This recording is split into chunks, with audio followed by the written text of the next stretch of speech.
She hates me. She even hates children. Who's that? That's Tom Baker. That's your best Tom. Right. Oh, thank you. Oh my God, look. And now if you click on YouTube somewhere, oh God, I need to mute that. That I can literally hear myself. Okay, so there's a slight delay. We're all right. There's a slight delay between me talking and on the live. All right. There you go. Joe Ford's Zoom meeting is now live on YouTube. I'm not going to click into it because it's just going to break it, but I can see it. Should anybody turn up in the next whatever, we will be going live in 13 minutes exactly. But at the moment, we're literally just advertising this bloody thing. Thank you very much. What do you have to send out? Just the link at the top there. Oh yeah, that should do That's it. what I shall try to do. Okay. I mean, I suppose this is the time for us to talk about all of those podcasters we can't bear, isn't it? Anyone got a list while we're live? I am not entering into that conversation. Well, I think that Dan Pinn's crap. Oh no, he's charming. Oh boy, what a charming man.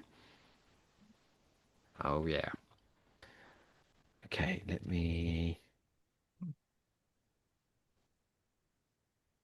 I'm wondering if Anthony Carroll will pop up in a minute and tell me that we're live again. Let's see. Okay, let me get this out.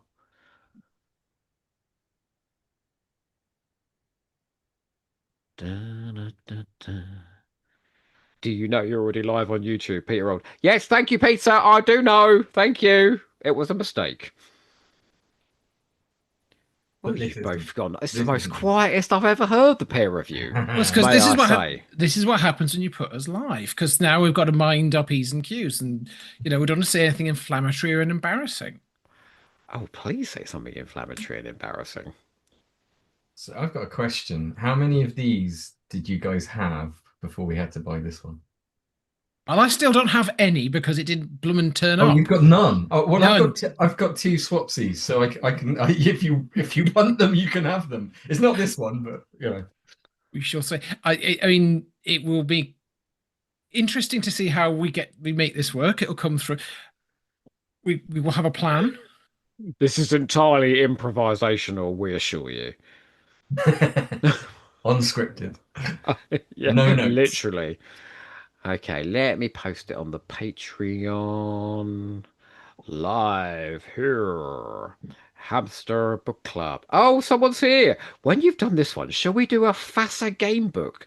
What's a FASA game book? That's the first comment we've had. That sounds like a young person's thing. Peter, what is a FASA game book, please? And also, Peter, are you going to help us find our fate and choose the directions that we go in this story? Please, Okay. any help is greatly appreciated. I just think if I go to YouTube, uh, there we go. I can see the comments on YouTube. I have it on two screens, which is slightly disconcerting. 10 minutes to Pip and Jane Baker. Oh my word. It's too exciting for words. What do you imagine is the greatest Pip and Jane Baker piece of dialogue ever written? Oh, I'll probably really? I might misquote it, but it's this the catharsis of spurious morality because it's like what the heck does it mean? I think it might be. He'd get dizzy if he tried to walk in a straight line. I love Marco the Rani. Marco the Rani Oh, me too. is we might be coming to this later on as part of the post-match analysis, but Pip and Jane in season 22 are such a breath of fresh air. You know, I can't help but notice that we don't have Gareth here. Yeah, is he aware that it's coming in via Facebook Messenger? Or Oh, See, yeah, it might be worth a little yeah. look there. because he didn't he have he didn't see it last time until quite late. Apparently, the FASA game books are game books created by FASA. Is that right? I'm quoting. Is that on the chat? Yeah. The ooh, Ah, yes. Thank you, Peter.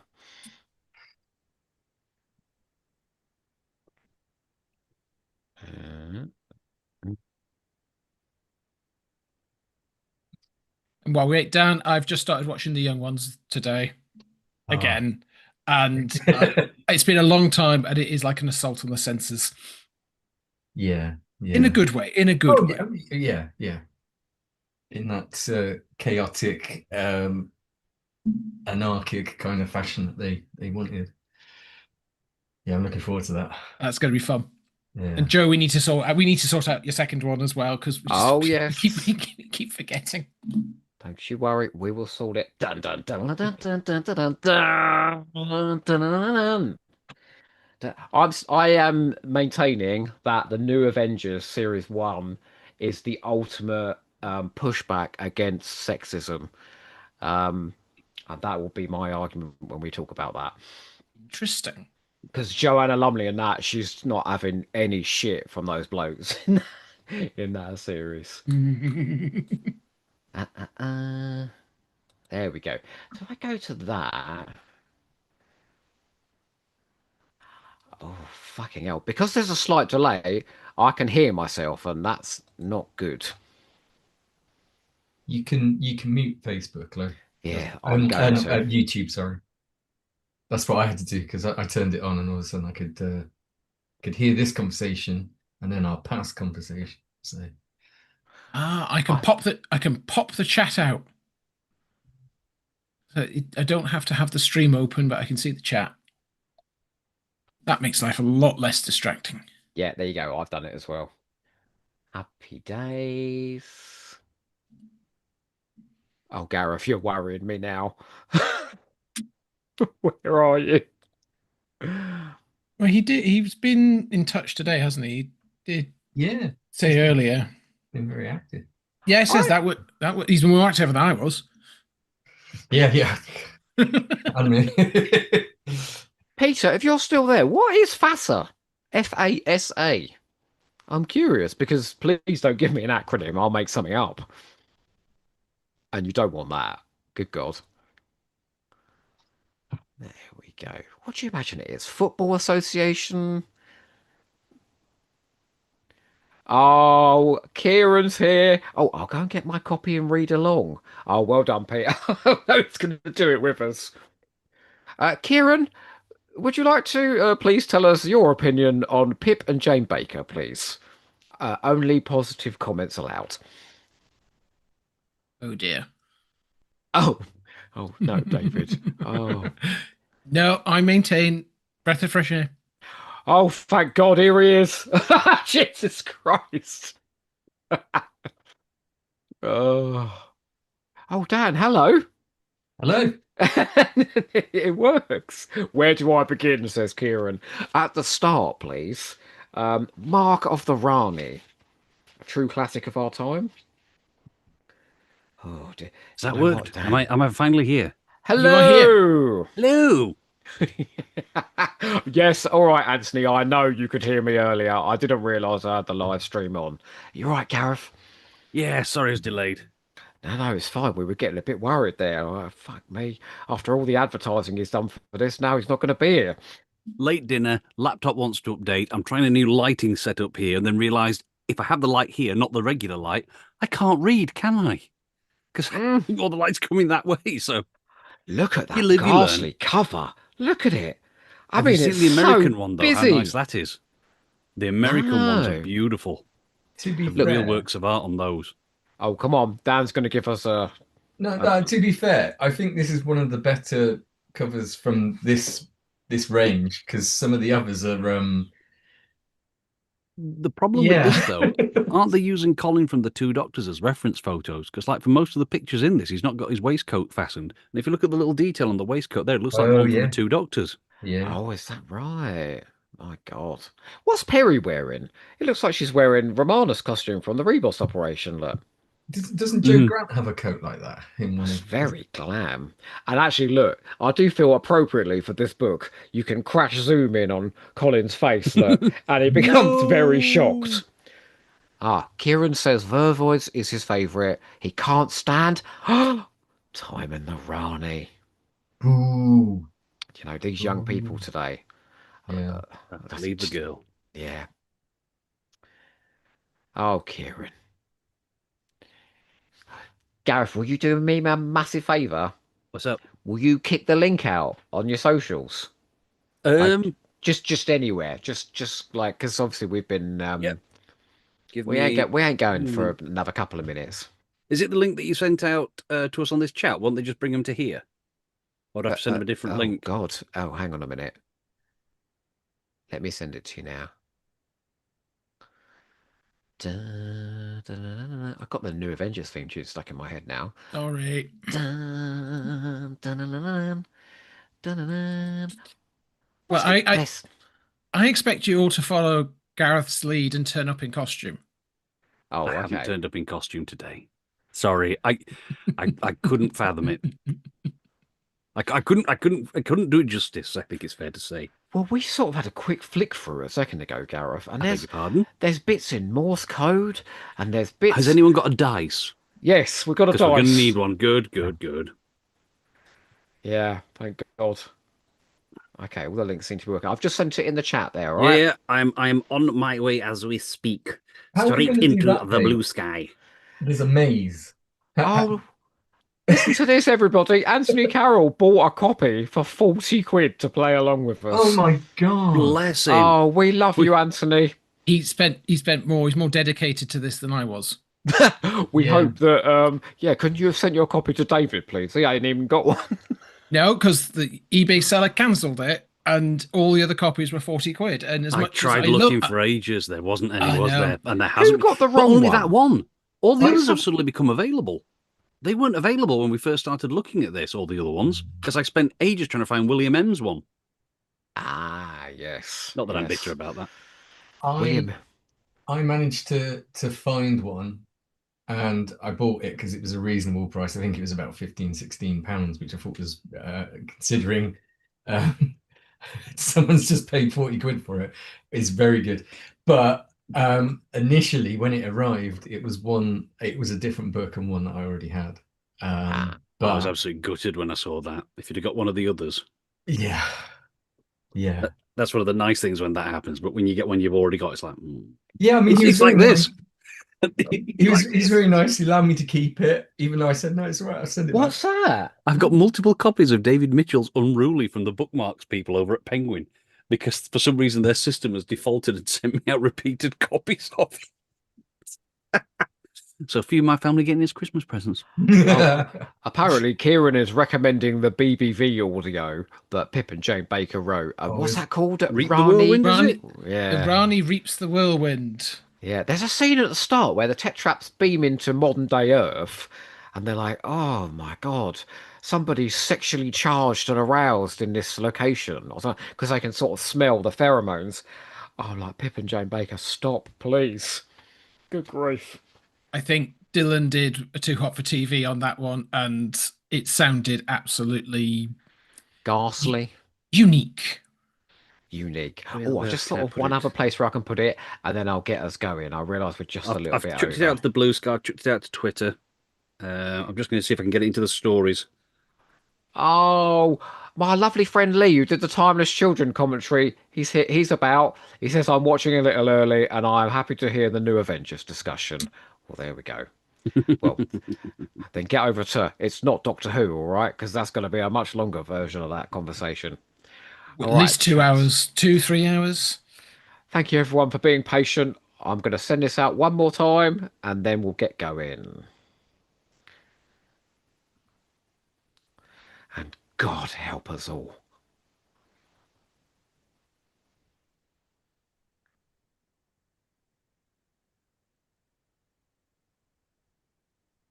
It's gone very quiet.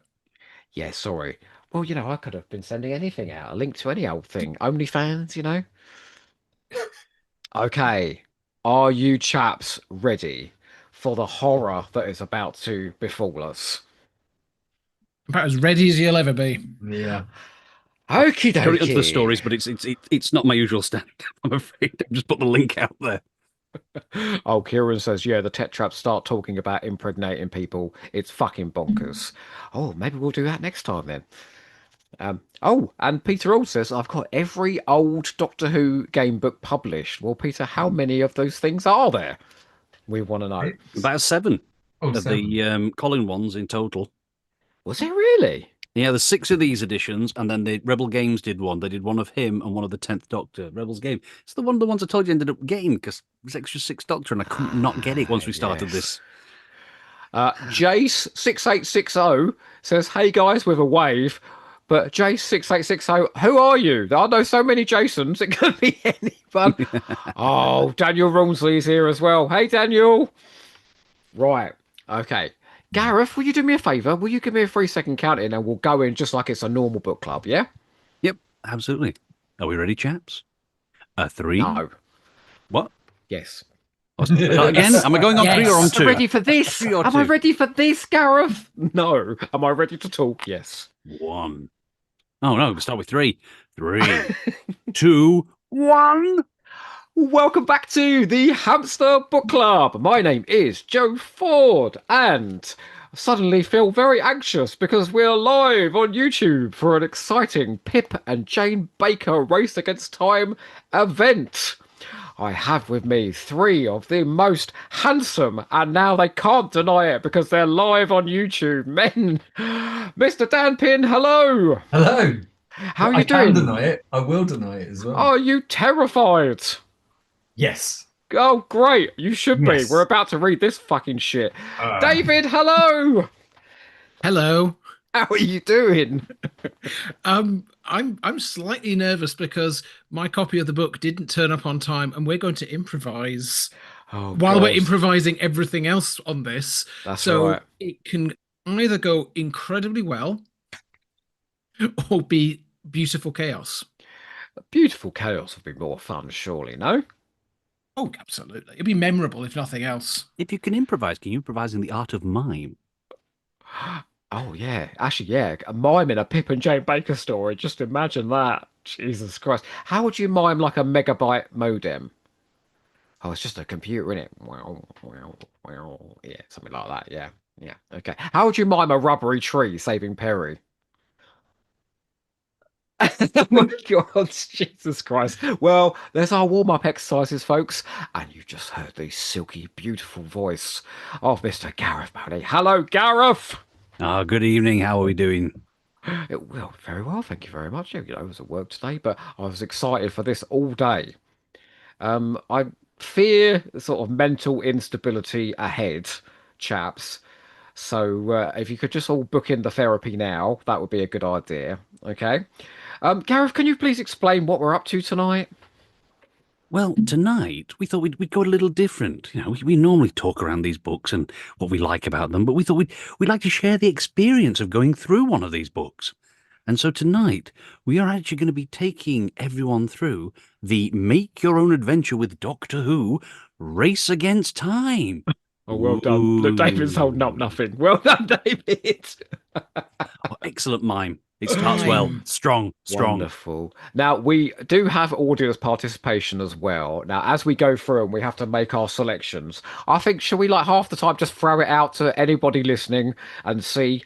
I know they're going to try and murder all of us, though. They're always going to take the sort of the scarier options. But also as well, Anthony Carroll, with his usual murder fetish, has asked if we will be keeping a death count as we go along. So, Gareth, do you have a pen and paper to hand? So we can just sort of just make a note every time somebody dies horribly in this thing. We have to keep the punters happy, right? Absolutely. Oh my God. Oh, Daniel Rawnsley says, will we be wearing clothes throughout? Daniel, behave yourself. No, he doesn't say that. I'm lying. I'm lying. Look at Dan. Dan's looking for that. What? Has he said that? No. Well, can I ask you chaps a question before we even go into the book? And that is... No? No. Oh, I No, can't ask you. go on, Oh, go no. on. Okay. No, go on. Have you ever read or experienced one of these nightmarish tomes before? Dan? Yeah, I had two when I was a kid. None of them were this one, but yeah, I wasn't very good at them. I seemed to die quite a lot of time, and yeah, they I don't know, they didn't really appeal to me. No, do you know me neither? Because I think I've said this on the book club a lot. I don't. This is why I don't like computer games. I don't like participating in stories. So, Rich, really, for me, this is like my worst nightmare. But doing it with friends, it's like so. I've never read these before. This is Mark's copy actually, but he promised me with a sadistic gleam in his eye that I will have a great time. So there we go. David, have you read these before? Not any of the Doctor Who ones, but I did have, I think it was a Famous Five one or something like that when I was very young. It's the attempt by my parents to kind of encourage me to read something that's not Doctor Who. But I remember that. But then also in the first Doctor is 10 Little Aliens, they have a sequence in the Yes. middle, which is very much in this style.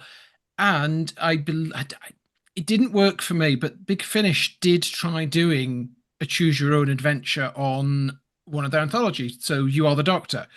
And on the Big Finish app, it doesn't, for me anyway, it really didn't work.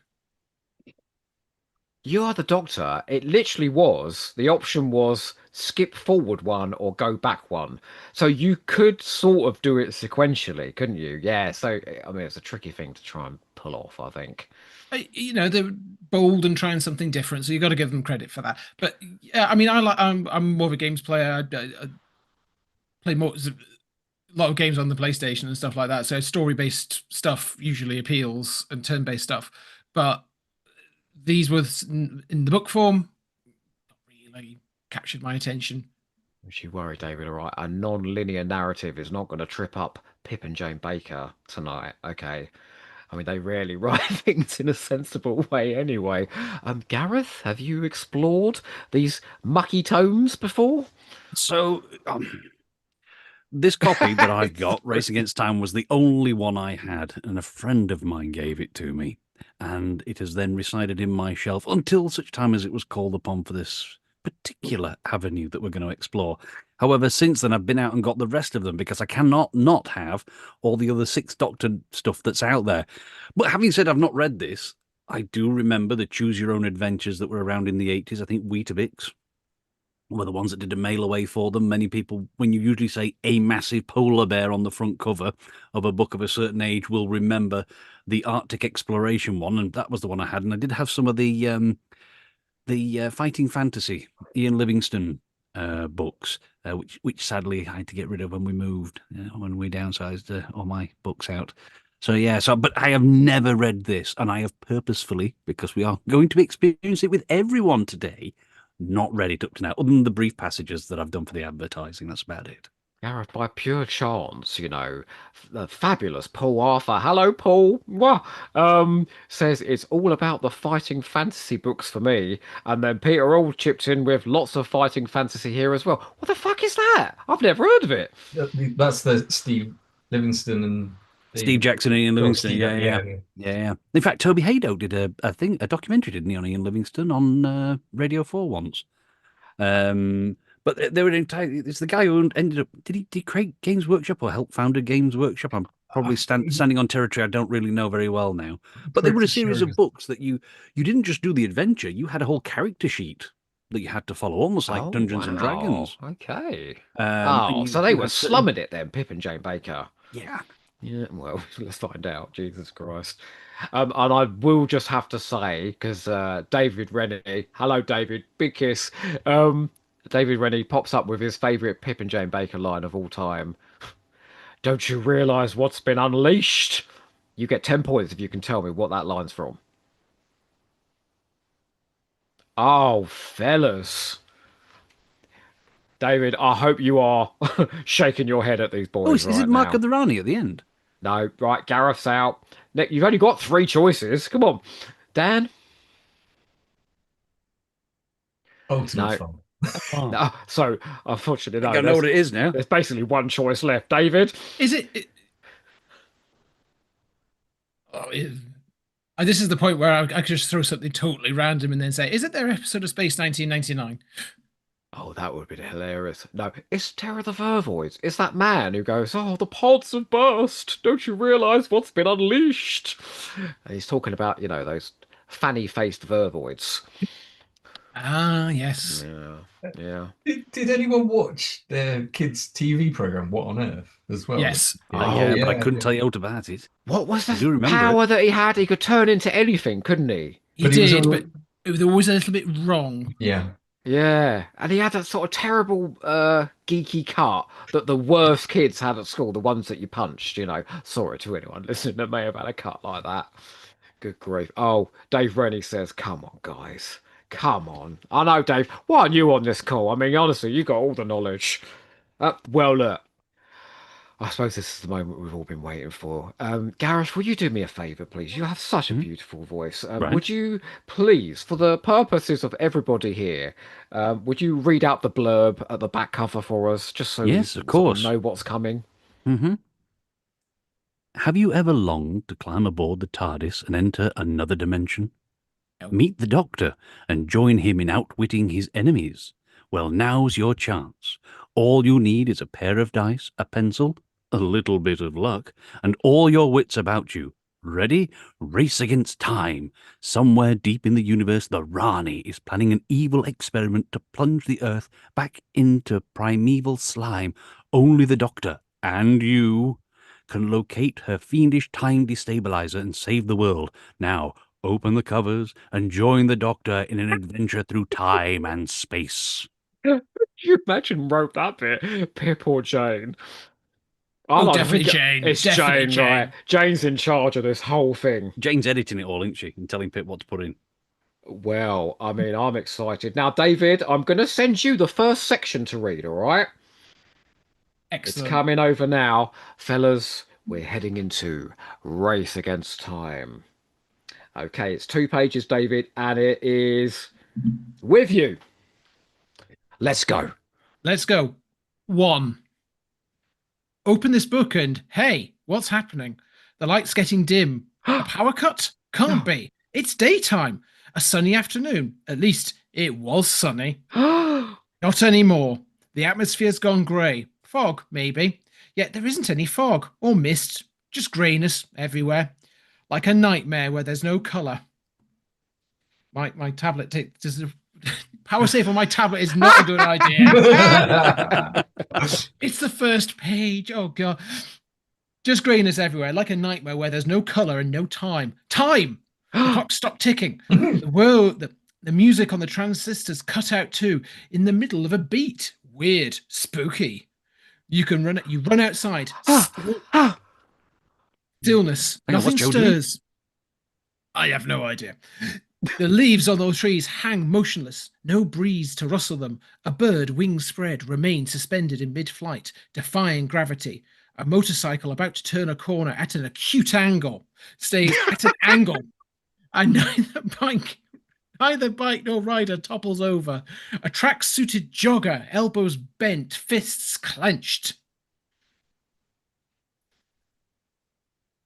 balances on one leg, the other ready to be lowered to the ground. Yet it doesn't lower. The jogger remains rigid, a statue frozen in motion, just like the woman shopper behind him, the delivery boy in front of him.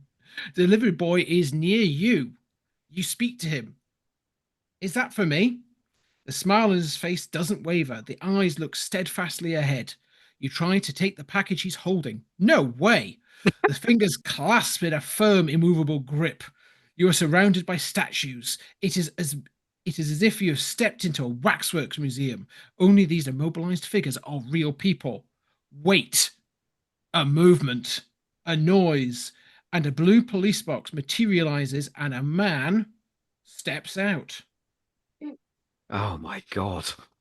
He is tall, blue-eyed, has a mop of fair curly hair, and wears a multicolored outfit that almost defies description. He takes in the petrified scene, and then he spots you. Get inside, he orders. Quickly, get inside. You obey. On the double, after all, he's the Doctor, a Time Lord from Gallifrey, and the police box you're going to enter is his time travel capsule. The famous TARDIS.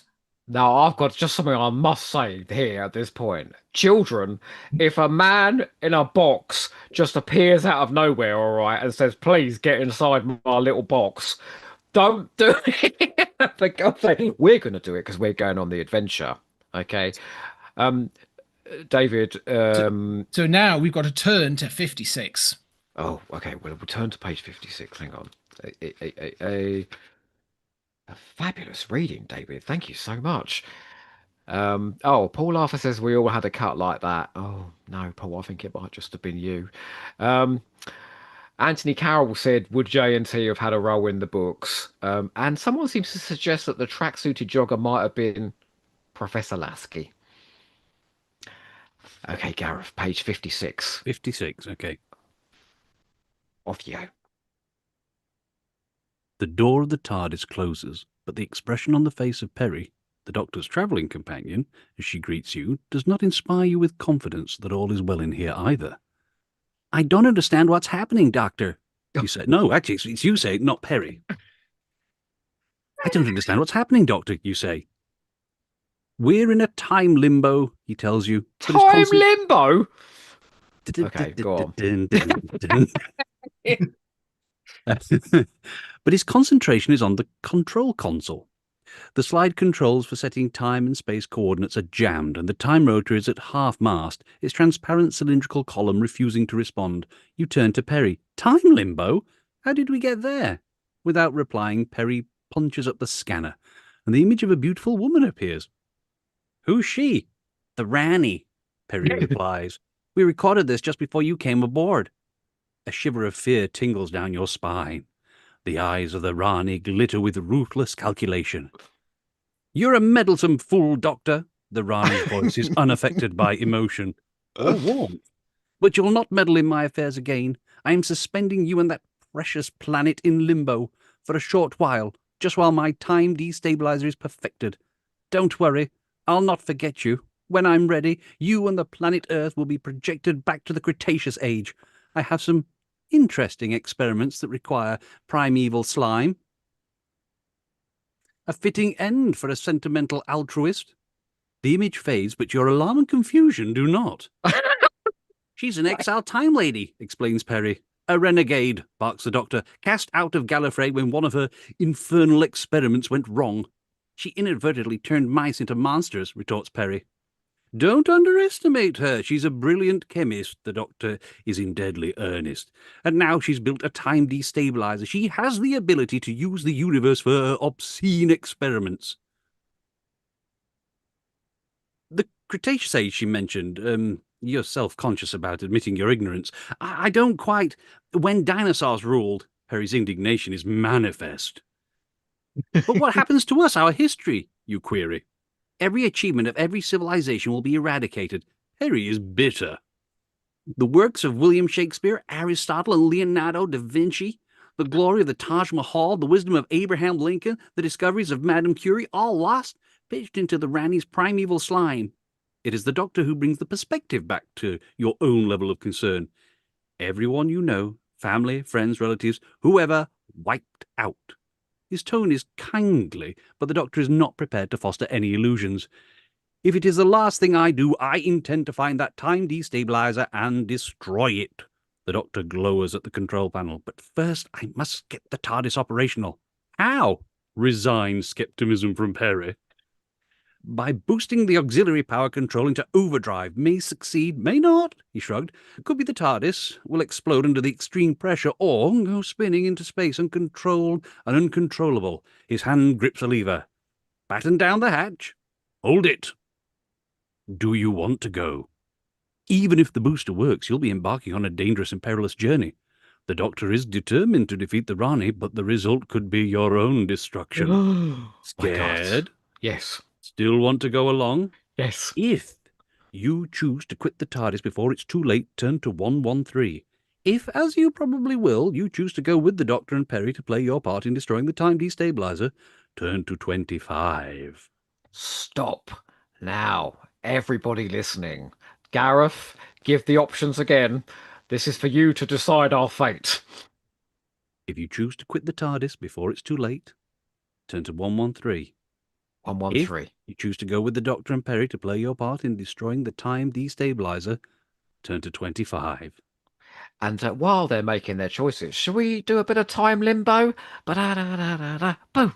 Ba-da-da-da-da-da, do. Okay, Gareth and I.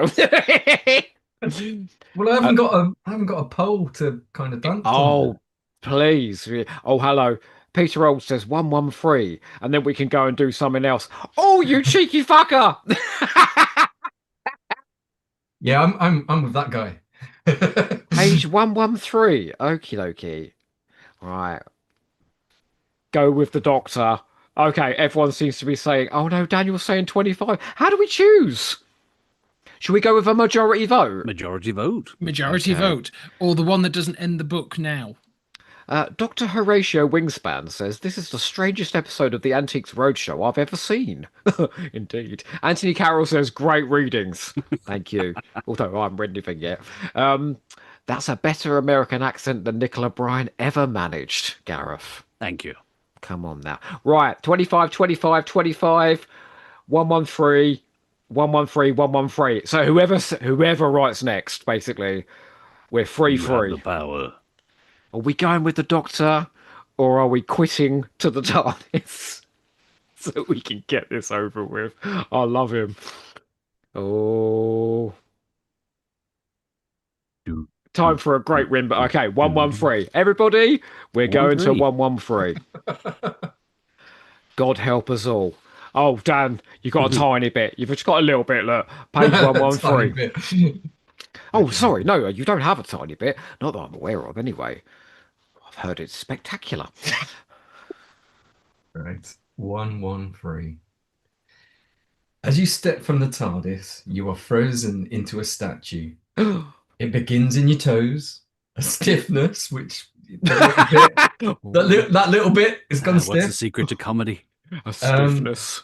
A coldness, traveling rapidly through your ankles, your calves, your chest, your arms, your eyes, your whole body. But, and here's the rub, not your brain.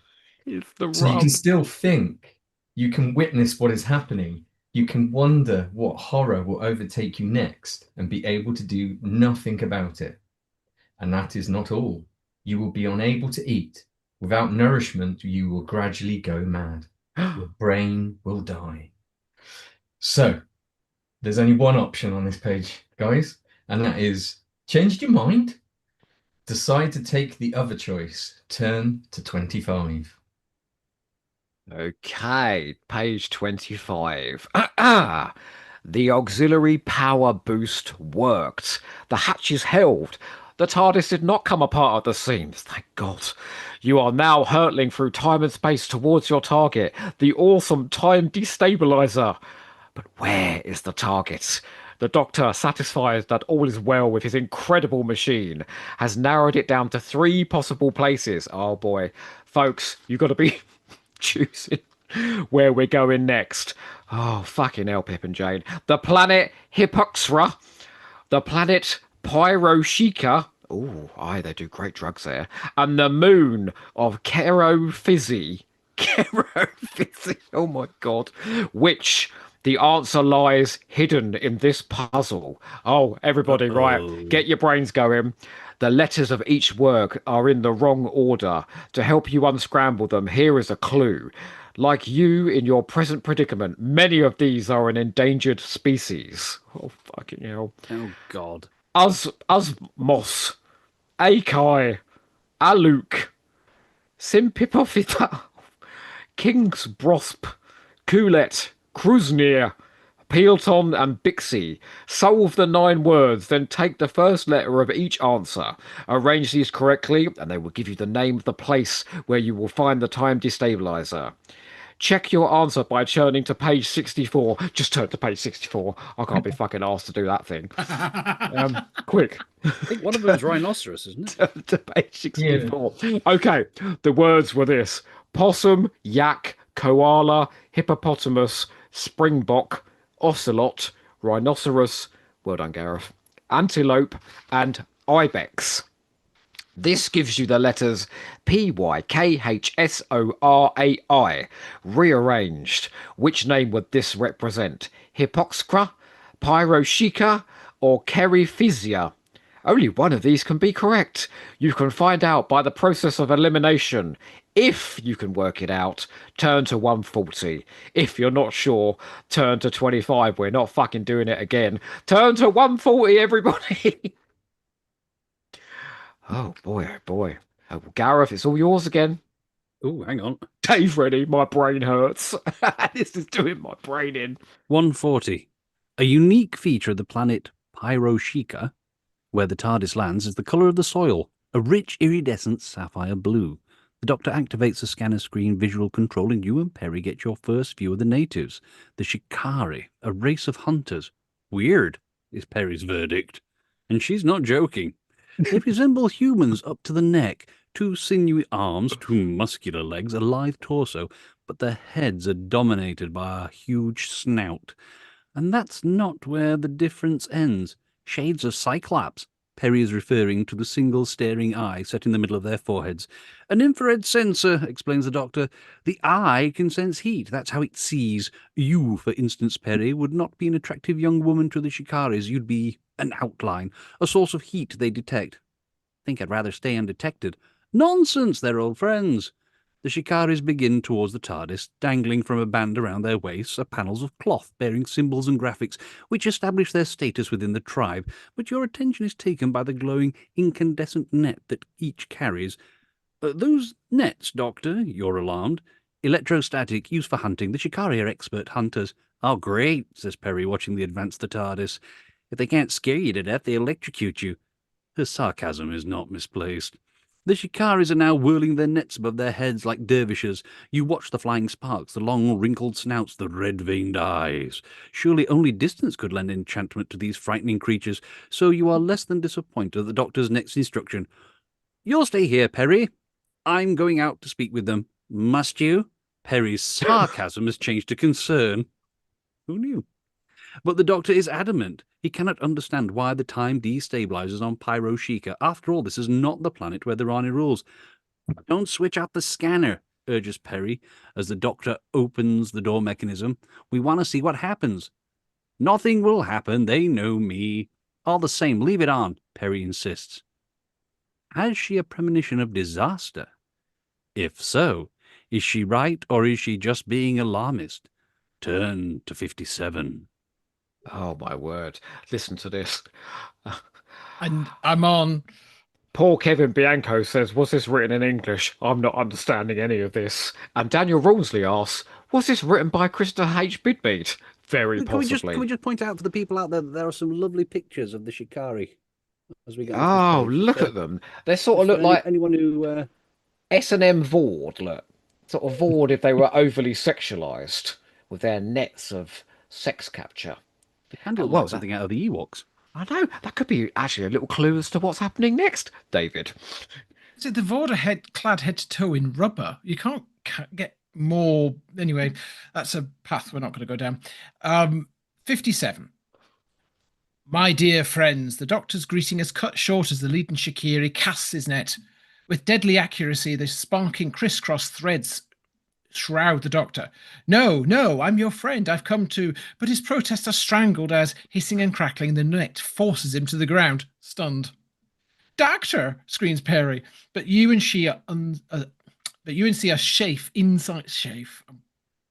This is what happens when you make me read. But you and Perry are safe inside the TARDIS, and her voice does not penetrate the outside. In a chorus of triumphant honking cries, the Shakiris tighten the net of the spluttering. Tighten the neck of the spluttering net. Yes. Then begin hoisting the unconscious Doctor aloft. Panic stations. You will be lost without the Doctor.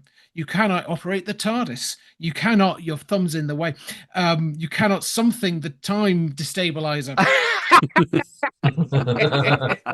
You cannot save the Earth from the Rani's machinations. You must help him. Yet the Doctor told you to stay put in the TARDIS. Did he know this might happen? Had he a plan for such a contingency? If so, he didn't tell you. Or Perry. Oh, So- man. What do you do, audience? Do you obey instructions and we turn to 152? Or do you go after the doctor and turn to 11? The choice is for you to make. Obey instructions. 152. This bunch, I doubt it. Go after the doctor. Turn to 11. Let's have your votes in, chaps. Listen to these rude bunch. Look, Anthony Carroll, most frightening creatures in Who history, one-eyed snout men, can slot into any vervoid. And Paul Arthur said, look at the snout on that. Was it quite a dramatic snout? Oh, it was, wasn't it? Yeah. Oh no, look, Anthony Carroll and Peter Old into danger, both of them. Oh no, they're all saying 11. You gits. Well, Dan, come on, let's go to page 11. Okie dokie. Oh my God. Page 11 it is. Here we go. Lingering only until the Shikiri depart, hauling the unconscious doctor with them, you and Perry abandon the TARDIS and attempt to follow. You have to take great care because remember, one look from an infrared eye and you'll be discovered. Not too close, advises Perry. We have no idea just how powerful that infrared eye is, nor what range it can cover. Some friends, you mutter, listening to the muted, almost melancholy honking of the Shikiris as they carry the doctor away. How do you honk in a melancholic way? Isn't that the creatures from out of the Minecraft movie? Yeah, It's like the villagers sound like that, don't they? Yeah. It's like the Again. fucking clangers, for God's sakes. Where am I? I've lost my place now. Yeah, if the doctor says they are friends, then they are. He's got his faults, but lying isn't one of them. Then what? Then why? Sorry. Search me down. Search me down? What the hell does that mean? Dan, I've been waiting for you to ask for years. Search me down, indeed. Punctuation. And it's down with a exclamation mark. So it's like down like that. Yeah. She pushes you flat behind a dense thicket. The Shikari in the rear What? had turned to look back. Did he sense you? You stay there, waiting until the sound of the honking grows faint. Okay, you rise. Let's get on. Hold it, Perry has been examining without touching the foliage on the thicket. What is it now? You ask impatiently. Not too sure. Could be poisonous. Could be. Don't you know? You're a biologist, for pity's sake. Anxiety makes you aggressive. The kidnapped doctor can no longer be seen. You feel you are losing the trail. You must get on. It's a hybrid. That means it may not conform to the regular characteristics of the species. So, don't chance going through. Let's make our way around and avoid the thicket. A detour? How far? The thicket appears to stretch into infinity. Oh my What will God. you do? That's Go So around? far, so far. My God, sorry. What will you do? Go round or risk being poisoned? Yet how much of a risk is it? Perry's not sure, and the doctor's getting further away by the second. So we've got two choices. If you choose to avoid the thicket, turn to 22. If you prefer to chance going through, turn to 72. Well, folks, is a thickie going in the thicket? That's page 22. If we're going, I'm sorry, if we're avoiding the thicket, we're going to 22. If we're going through the thicket, we're going to 72. And I would just like to point out at this juncture that Dan did not misread the sentence. Okay, it doesn't say the Shikari at the rear. It says the Shikari in the rear had turned to look back. That means that Shikari is having sex with somebody. I just wanted to point that out. Very on brand. Okay. Didn't take long to find that, did it? Oh, But- 72, 72. They want us to risk it. I'm just going to say it now. Stop honking. Yeah. Peter All says, do they honk as badly as Brendan from K9 and Company? Oh, that's the perfect honk for this, isn't it? Oh God, I've forgotten what number it was. What was it? 70 what? 72? 72. 72 or Okay. 22. 72. We're going into the thicket, folks. Are you ready? No, but go for it. A deep breath and courage bolstered, you wade into the thicket. Prickly leaves drag at your clothes. A thorn jabs your hand.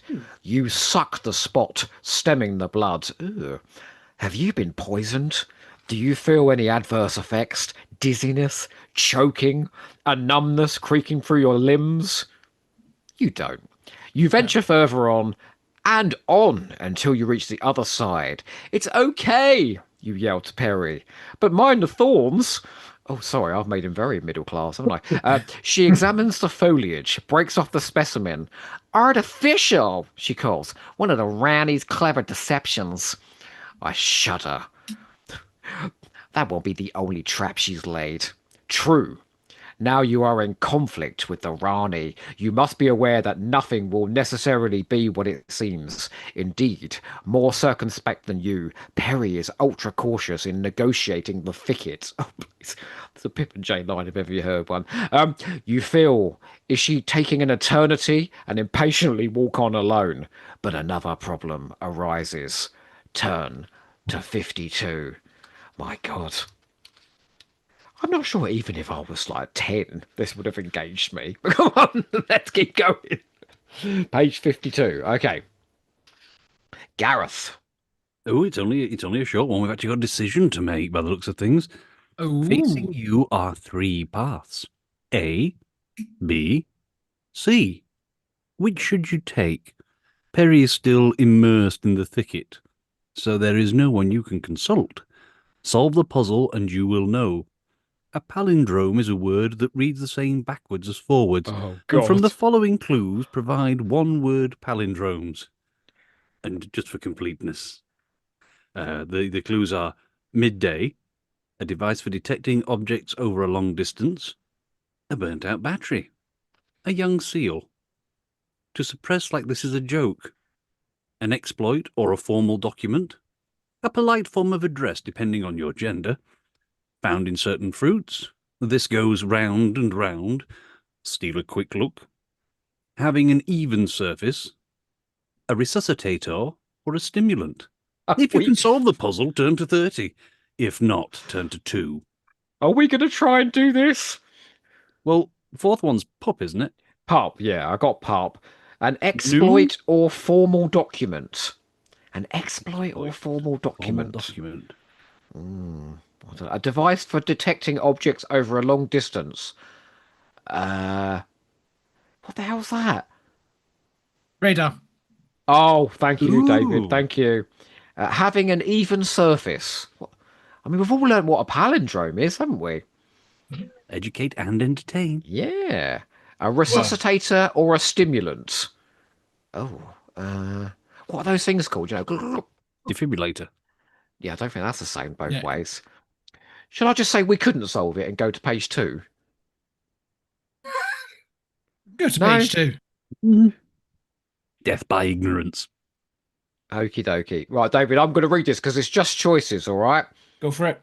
Okay, you must choose either path A leading to a plain beyond which there is a city, go to 45. Path B leading to a mountain towards which the Shikaris carried the doctor, go to page 141. Well, everybody, are we going to the plain beyond? To the city, or are we heading to the mountain like Doctor Who and the Daleks to see the Shikaris? Sounds rude, doesn't it? 45 or 141? When we pick the pages, does anyone else think it should be William Hartnell shouting it to the toy maker at the time he's doing it? Go to 141! Oh, look, Peter all said one of them was Deed, one of them was Level, one of them was Reviver. Man, this bunch are clever, aren't What was they? the I was document? gonna say- The document. What was that one? Deed. Deed. Oh, indeed. Yeah. Deed, oh, indeed. Oh, boy, oh, boy. Are you boys managing to follow what's occurring here? Haven't No. the foggiest. In my defense, I would have done much better with palindromes if I had the book in front of me. So that, I'm struggling because Well, I'll hold it up to screen next time for you. I'm just coming. I'm just coming up with. I'm Say just it. getting. I'm just getting my excuses in now. David, page 141 incoming. Got it. Okay, it's a short one. Path B meanders through a glade dappled with sunlight. Nestling in its fold is an untidy clutter of unpretentious dwellings of blue clay. Simple shelters. Unpretentious? That's a Simple bit rude. shelters. Humble. Humble, yeah. Simple shelters whose inhabitants prefer the freedom of the outdoors. In a nearby recreation ground, because they're very simple, they have recreation grounds as well as anything. Shikiri children, watched over by their mothers, play on the swings, climbing frames, roundabouts, and seesaws. It's lovely. To your relief, there is no sign of a Shikiri warrior, and so no need to detour. Stop with a hoarse whisper. Perry tugs you. Very what? Perry tugs you into the protective shade of a tree. Perry, stop! Oh, a bit lower, please. Look more closely. I can't see it. I'm sorry. I've been struggling my whole life. You do, and you have to concede that Perry, for once, has cause for her weariness. There is something lacking in the recreation ground. Get your gear off then, love. No. Oh no, it's children, isn't it? Jesus Christ. There is something lacking in the recreation ground. Spontaneity. Well, if she gets the tits out, there'll be some spontaneity. Look at their More than neck. that, I would imagine. Look at their necks, urges Perry. Every Shikiri woman and child has a small crimson mark on their necks as an implant put there by the Rani. They are her slaves. I'm forgot to do the American accent. I do apologize. Each of the Shikiris has been fed a green maggot impregnated with a chemical that induces absolute subservience.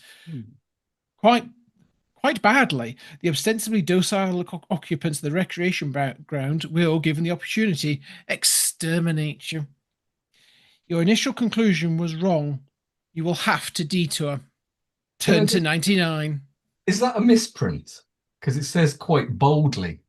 No, it does. Yeah. Not badly. You're not taking it personally, are you? Hey? Well, Come on now. I just like the fact of the green maggots that create absolute subservience. You know, is this how I managed to keep you guys on the book club for so long? I've been sending you maggots for ages. What page happened was to her it? maggots by time and the Rani? Oh, I don't know. They're quite a useful thing to have. Oh, no, she had killer bees by then. And Watch out! They kill! And those leg things that dissolve people and whatever. Yeah. Listen to this. Everyone's throwing shade on RTD2 in the chat. Anthony Carroll, this is better than Gatwa. Oh, Dan's chipped in. Everything's better than Gatwa, and so's Peter Old as well. Oh, dear. Well, let's continue then. We might be even better than the Interstellar Song Contest. Gareth? Oh, no, is it me? Is it me? No, who is it? I've lost track. what page? It's not are we me. going to? No, I've lost 99. track as well. 99. Do you want me Gareth, to do it? why don't you do page 99? I'll do 99. Hold it. I'm beginning to read the Rani. You come to a halt by a suspension bridge spanning a chasm. I've said this was too advanced for the Shikari, the technology, I mean. I won't quarrel with that. Perry is impressed with the graceful structure. The fretwork of fragile spars is made of crystal alloy, and a tension cable of a diamond-hard, transparent polypropylene substance. To cross would mean using a bullet-shaped carriage that hover floats on a single rail. Slabs of granite, debris from the bridge construction catch your attention. What would you say to a dummy run, you ask? As long as I'm not the dummy, that's fine by me. They are heavy, but you manage to hump 2 of the granite slabs into the carriage. What they do in their own time. As it registers the weight of its passenger, there is an almost imperceptible hum, and the carriage glides onto the bridge. At midpoint, it halts. Fascinated, you watch. The granite slabs inside the carriage glow. A high-frequency heat incinerates them. The carriage is, in reality, a deadly microwave oven. Well, of course. In a matter of it is. seconds, the bottom hinges open and the cremated remains of the granite slabs are emptied into the chasm. Has your bottom ever hinged open? I mean, it is a problem, isn't it? It doesn't snap shut as good as it used to. Oh no, oh, Jesus Christ. I hope granite slabs aren't being emptied out. Perhaps we should go back and try another path. You suggest? Oh no, sorry, that was us, not Perry. Sorry, wrong accent. But Perry doesn't demur. Turn to 133. What does that mean, demure? Perry doesn't demure. I forgot to bring a thesaurus with me. Anthony Carroll says maybe we can do the unfolding text next. Are you sure? Page 133. Oh, here we go. You are on path C, but do not get complacent. The Rani has laid a lethal obstacle which is going to meet you next. The path leads to a steep-sided ravine, the floor of which is a graveyard of knee-deep white ash. Someone's had a big bonfire, you quip. Bonfire, murmurs Perry. She bends to look closer to the ash. Oi, you watch out, all you straight men, all right? Just because Barry's bending over. That's cremated dust of bones and skulls. As if in confirmation, a searing blast from the flamethrower, scorches the area. And we'll be adding to it if we try to cross. Try to cross, you say, alarmed. We've no choice. We have to if we're to find the doctor and the time destabilizer. Another roaring blast of flame. Come on, guys. Roaring blast of flame. Oh! Yeah, thank you. Thank you. Yeah, I'll get Tim Foley for the Foley next time, eh? Another roaring blast of flame, followed 2 seconds later by another. Appalled, you both recoil from the heat. Wait for the next blast. It comes 3 seconds later. Then 6 seconds. The blasts appear to happen at random. They are not. This is a sequence ending with a 12-second break. And that's the longest you're going to get. Oh my God, this pros. Can we make it in 12 seconds? Perry queries. Have we a choice? You haven't, so you must know when 12-second gaps will appear in the sequence. Otherwise, you'll get burned to a cinder. You begin timing the blasts. 1 second, 4 seconds, 2 seconds, 3 seconds, 6 seconds, 4 seconds, 5 seconds.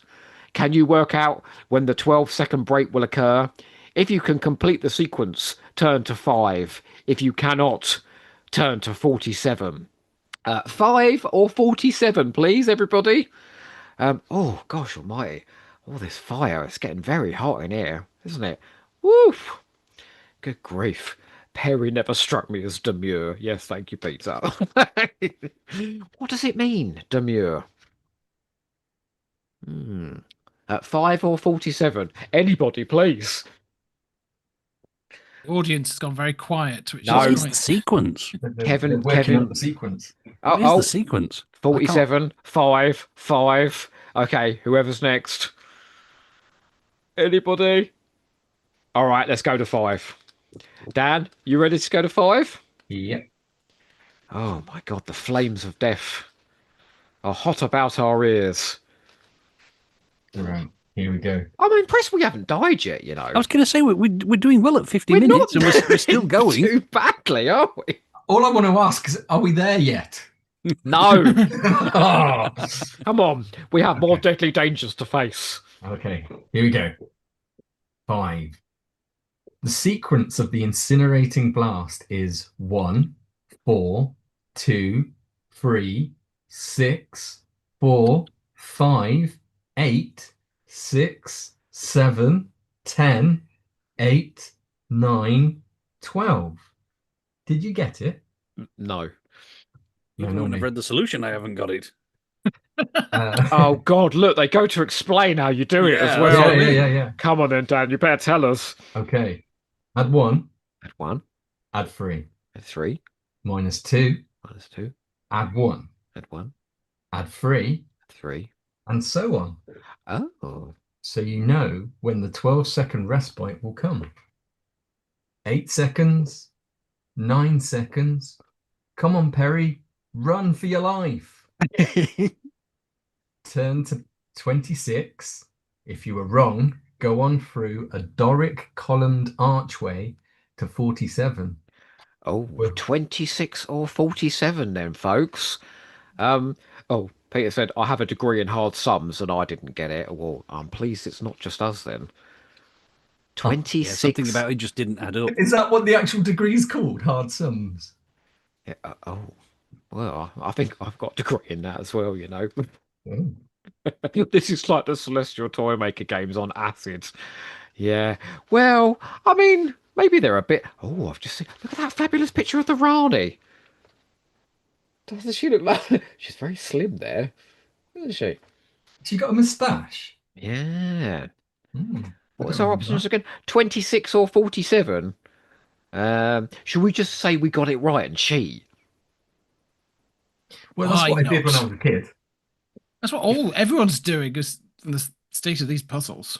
26. All right, we'll just cheat and go to 26. Yeah. Okay, hang on, David. I've got to send this across to you. Send it Hey, across. I was keeping a little look. We had an audience of 12. It's now down to 8. So oh no. it's Well, like folks, I'm it's so just too sorry. it's just too much for some people. Are you playing those maths principles to our audience? 26 coming over. Oh, okay. Econometrics. Hard sums is simpler to explain. Econometrics. That does sound like a Pip and Jane word, doesn't I it? was going to say that sounds Mm. very Pip and Jane, doesn't it? Ah, Uh, this Well, this for is the this, 8 people that stuck around, thank you. these are and why? dedicated. Yeah, why are you still here? We're going to take a roll into 26, and you'll see what I did there in a minute.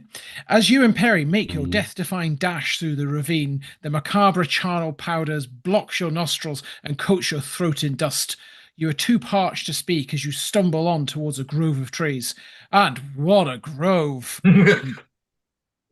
Nectarines, oranges, and peaches, ripe and full of Whoa. juice, Full of juice. Oh, come on. hanging very specifically at shoulder height from laden branches. A small brook of crystal clear water running burbles away. The answer to your prayer is it? Can you be certain the water is drinkable? The fruit is instantly edible as it seems? Perry cautions you with a signal. She cannot speak, so whatever sort of signal she's giving, the saliva on her tongue has dried up. Ugh. Her lips are beginning to crack. So are yours. You simply must have liquid. Now, must throw the dice. Is let Perry try first an option? So I have a dice. Oh, Or- that's or- enormous. Your dice is massive. Good job with your visual. Oh, okay. It is a dice and a cup because I'm going for the full effect. So You play a lot of board games, don't you? I do. So throw 1, take a peach and turn to 82. Throw a 2, take a nectarine and turn to 68. Throw a 4, 5, or 6, take an orange and turn to 89. Throw a 3, drink the crystal clear water and turn to 1, 2, 3. Now, I will point out that if you are fans of this series and if you've been following the previews on social media, you will have already heard 1, 2, 3 because that's the one I did. So that's death, isn't it? maybe. So we have to, Oh no. it cannot be a 3. So this is very Celestial Toymaker. You know, I must throw a particular number. Otherwise, Michael Goff is going to turn up and tell me off. Yaroo. What if you roll a 7? There's only 6. Well, she's desperate for liquid. She wants something ripe and full of juice. I'm sure there's plenty of volunteers on this call. Well, I have thrown a 1, which means take a peach and turn to 82. So who wants to go to page 82? Now, is that a choice to us or to anyone listening? Oh, no, to you. No, I don't want to go to 82. Keep us going. We don't want to die yet. I think we might want to go to page 89.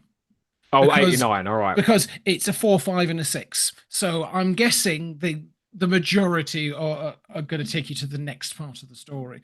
Definitely Oh, 1, 2, okay. 3 ends in death. Dan, it's a big one. Do you want me to take it? I'll give it a go. Oh, go for it. Now, the Rani's in this, all right. I want your best Rani. Look at Okay. that one.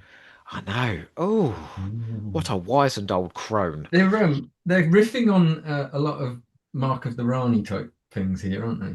Mm. Anyhow, right. 89. Wait!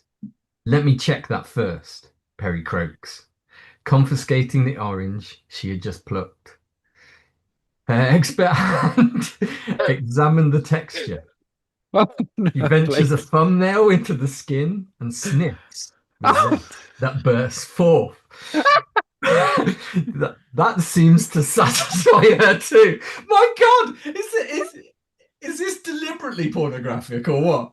Do we think Pip No. wrote that bit? No, I'm telling you, Terror of the Vervoids novelization is just like this. dear. Oh, God, Dan, you are the colour of puce right now. Bless you for reading out this porn. Okay. Okay, so what was it again? Zesty bursting forth? Okay, let's do it. That seems to satisfy her too. She peels it. The juice trickles over her fingers. Oh, Juice you yeah. are longing to drink. But she pushes you away, not yet convinced. She quarters the orange. It appears to be genuine, and she is able to taste a segment when you snatch it from her grasp and insist on being the guinea pig. The flesh is sweet, refreshing, nectar to your parched throat. It's okay, Perry. You laugh with relief as she too sinks her teeth into the ripe fruit. You're what? You've little to laugh about, to my way of thinking. A, trem- Oh, a God, it's the tremendous Rani. voice from It's the behind you. Rani. You All turn these to be machinations. confronted by an old woman. I'm sorry, are these your oranges? You imagine she's accusing you of stealing. Oh, come on, Perry. You were in Mark of the fucking Rani. You know it's the Rani. Nothing to do with oranges, she cackles. Not mine. Even if they were, you'd be welcome. You frown. What is she getting at? It's your friend. She raises her grey, wispy eyebrows. The one in the funny coloured coat and yellow trousers. The doctor. Heck, you've forgotten him in your relief at finding the oranges were fit to eat. What about him? Perry's tone is unfriendly. Saw him being carted away by the Shikiris. Poor thing. Wouldn't give much for his chances if someone doesn't rescue him soon. We're on our way to do just that, you protest anxiously. Shouldn't be cavorting in this grove then, should you? She reproves. We're not cavorting, snaps Perry. Hoity-toity, young lady. The old hooded eyes squint for beneath the wrinkled eyelid. No one needs to adopt that attitude. You, too, wonder why Perry is so aloof. The old woman is harmless enough, but is she? Perry obviously has doubts. By now, she trusts nobody. But what the old crone says next commands your attention. Saw them pass some way ago, I did, and watched to see where they went. Where? If the young lady can keep a civil tongue in her head, I'll be glad to show you. No thanks, retorts Perry curtly, and makes for the main highway. So we've got some options here. What about you? Are you going with Perry, or will you accept the old lady's offer? After all, she saw where the Shikiri were taking the doctor, or said she did. The decision will be made by the throw of the dice. An odd number, and you thank the old lady for her offer and go with Perry. Turn to 148. An even number, and you accept the old lady's offer. Turn to 7. At this point, I do feel as if I need to mention just how hot and bothered we are making the audience here. Paul Arthur admits, God, this is hot.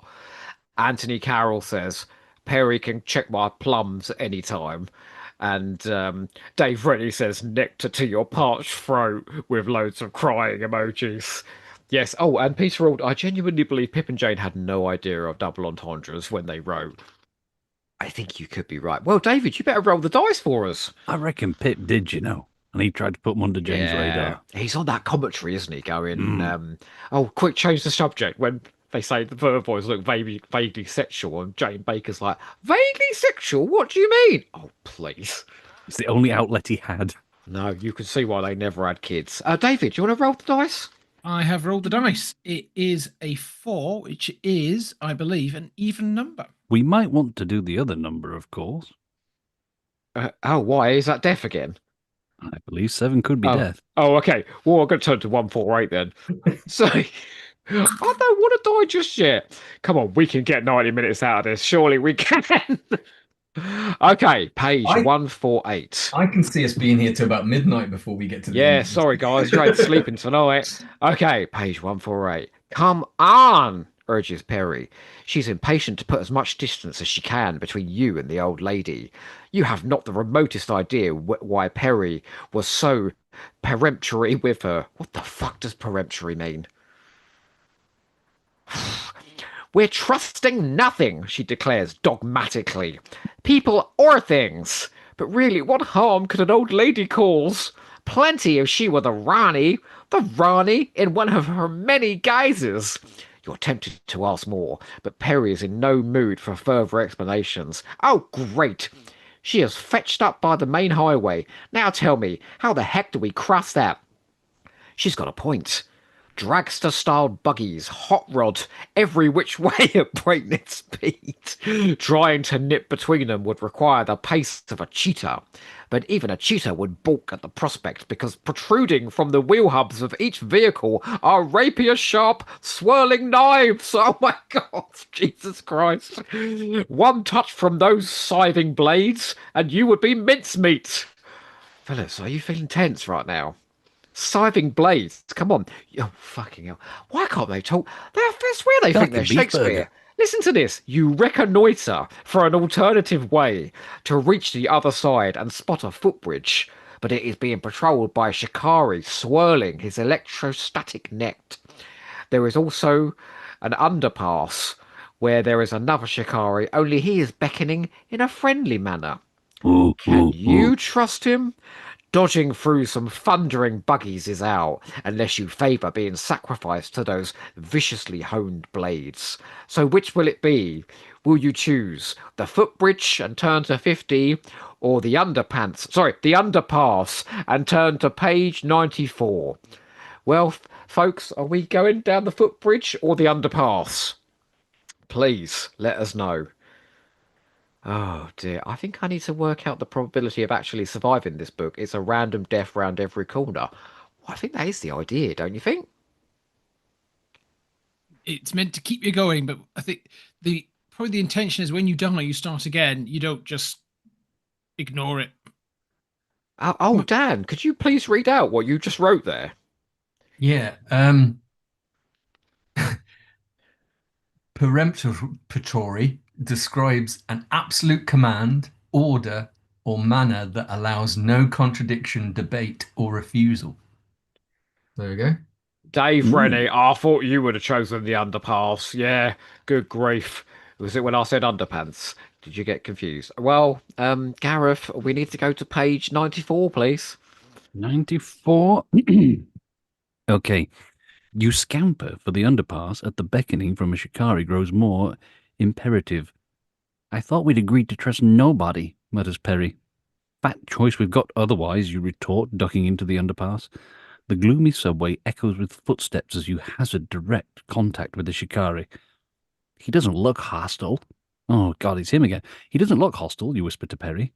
How in blazes can you tell? She snaps. Nor can you. That wrinkled snout, the huge, staring, red-veined eye, Oh, shut those up. sinewy muscles, and that ominous, incandescent net. Hmm. Are you walking towards a saviour or into the arms of a conqueror? With a huge red veiny eye? I think I An can answer that iridescent question. net. He Sorry. motions for silence. Then, tracing a wall vent with his fingers, he yanks off the grating, exposing a narrow duct. Ooh. Get yanking, everybody. Fucking hell. Is this getting worse? Or is it my imagination? Oh, it's getting Bloody- worse. It's Yeah. getting worse. Good grief. I'm confronted with a red veiny eye every morning. Good grief. Hey dear. Can't remember the last time I yanked off some grating, though. In a sweeping movement, he hoists Perry off her feet and shoves her into the hole. Oh, no, no, no. Oh, God. No, Gareth. Hey, but before you can complete your protest, you two are months. Oh dear. Turn to 31. Oh God. Now look here, David, all right? Just because you've been bundled into a hole, all right, I don't want any nonsense from you. I'm gonna send you page 31 now, all right? Jace says this is an X-rated story. Jace, who are you? I'm so curious. Oh dear. Oh boy. Okay, David, it's coming over. Poor Perry, man, she's going through fucking hell in this story. Never mind, Perry, my therapy bills after this. Goodness me. It's with you, David. Oh Oh, boy. well, we're on 31. Mm. Okay, so apparently the claustrophobia is oppressive. You try to claw out of the vent. Have no fear. The Shakiri's voice is hollow, husky, but surprisingly gentle. Huh? My desire is to help. Although in doing so, I risk losing my life. Could this be a crafty sales pitch? The Rani has ordered your capture and destruction. I wish you to survive so that we may save the doctor. Is this true? Does he know the doctor? Please follow me. It will be necessary to crawl on knees and elbows. I bet it will, yeah. The dimensions inside this duct are midget sized. I think Lying, you'll find that's little person sized now. Thank you. lying, almost prone, he squirms along the cobwebby shaft. And please, no sound. Remember, my life, as yours, is liable to forfeit. So we're at a decision point. Can he be trusted? You could kick out the grating and leap down into the underpass, but what then? Suppose a Shakiri net awaits. Quelling her misgivings, Perry wriggles along the duct after the Shakiri. You decide to follow. Turn to 15. Wow. Imagine it being called a cobwebby shaft. I mean, really. Okay, 15. I'm gonna dare to do this one. Are you ready? Good luck. Shrill, high decibel squeaks, punctuated by chesty grunts, reverberate along the duct. Who or what is kicking up this unholy racket? Quavers Perry. Lost souls, you suggest, unhelpfully. The uncanny sounds have raised goosebumps. Oh, they've raised goosebumps, or oh, never mind. Um, oh, this is Shikari. What do they sound like? The call of the Ah. wrapped pairs, replies the Shikari. Rats that have been crossed with apes. Oh, for fuck's sakes. Ratter apes. Rats that have been crossed with apes. The imagination is just amazing. More of the Ranny's gruesome prototypes? A statement, not a question from Perry. Sheer terror heightens your claustrophobia. Are the misbegotten mutants on the loose in the duct? Steady! Perry shrieks. In your panic, you are butting into her. Excuse me. We are nearly there. Oh, we are nearly there. Comforts the Shikari. Shamefaced, you regain control, even though the discordant noise has not abated. Light floods into the shaft as the Shikari punches out the grating and leaps to the ground. Gratefully, you and Perry accept his assistance and join him. Confronting you is a vast paddock constructed of gleaming metallic alloy panels. From its interior, the squealing grunts reach fever pitch as the mutants get your scent. What is that? You and Perry ask in unisons. The maze of the Ratter Apes. Turn to 79. And this was a kid's book, right? We are certain on that. Ratter Apes? Oh boy, oh boy. Everyone's getting very excited about the cobwebby shafts. Thank you. It does feel like it's a bit of a shaft watch, this, because quite a few of them, isn't there? Shafts, yeah, all sorts. 79. Well, Dan, I think this one's yours. Okie dokie. If you're determined to rescue the doctor, you must go through the maze. The Shikari's eye looks more melancholy than ever as he gazes at the intricate paddock. Do the voice, please. It consists of infinity of alleyways, dead ends, and just one exit. There are three entrances. Thank you. Okay. Where am I? I got so into that, then I forgot what I was doing. Okay, here you go. You forgot to add that there is also infested with ratter apes, Perry reminds him. I wish they'd shut up. The eerie bedlam is phasing you. Choose the right entrance, and you will get to the exit unharmed. Unfortunately, I cannot tell you which it is. You're not you're not coming with us? No, I must go back. He indicates the strips of cloth about his waist. I am the son of the chief. I shall be missed. What happens if we choose the wrong route? For your ignorance is not bliss. The shikari is reluctant to reply. Well, Perry insists. The ratter apes are carnivores. Oh, great. No point in putting two lives at risk. I'll go first. You volunteer. As if on cue, the dawn chorus of grisly flesh eaters surges to a crescendo. Ooh, Turn to 107. 107. We're going to have a Gareth? problem with 107 because 107 is a maze puzzle. Whoa. How are we going to do a fucking maze on a live stream? Well, presumably we're just going to have to pick one of the exits because it looks like Oh, there's okay. south or west entrance, isn't there? South way in. Oh, So yeah, it looks south or like we've got. west. You look at the three options. It looks like there's a turn to 131, dead in the centre of the maze. Then just off to the bottom right, you've got turn to 61, and the exit tells you to turn to 157. Now, I might be a betting man, but surely the exit is the one we should be going for. I think you could be right. Although, just to give everybody the willies, I just want to show you the picture of the ratter apes. Look at that. Whoa, half ape, half rat. It looks half man, Terrifying. half rat. Oh, is it? No, it's called a Looks more ratter like a ape. man than an ape, surely. Oh, well, It's more humanoid. Well, what's the exit number? 157. Oh, Paul Arthur's appalled. He says, a maze, we want more smut. What number was it, sorry? 157. A very dirty 157. maze. Yeah. Shall I Oh, carry on with 157? filthy. Oh, don't you worry. I can send it across to David. Give me a second. Poised. Saved by the maze. There we go now. Nobody can say this ain't makeshift. Oh, my word. I can't get a photograph. You don't get enough Okay. mazes in storybooks these days, do you? No. Well, yes, there was one in the giggle, actually. Oh, there is. That's very Yeah. true. Very, very true. It was the president's brain. Is this something we need to bring back to literature? Mazes. More mazes. Not when it's written by Pippin Jane Baker. All right, David, all yours. Okay, here we go. 157. Take the south entrance, Perry. Your yell is orchestrated by the demented yowls of the frustrated ratter apes. Pell mell, Perry comes. Pell Mell? Pell does that- mell. Isn't that running really fast? Oh, you're joking. Is that how they've written it? Yeah, Pell Mell. Oh, God. It's on Pell, a Monopoly board. Pell mell, Perry comes racing through the exit at record speed, then stops. What's wrong? Instead of breathing a sigh of relief, she stares in dismay at the object confronting you.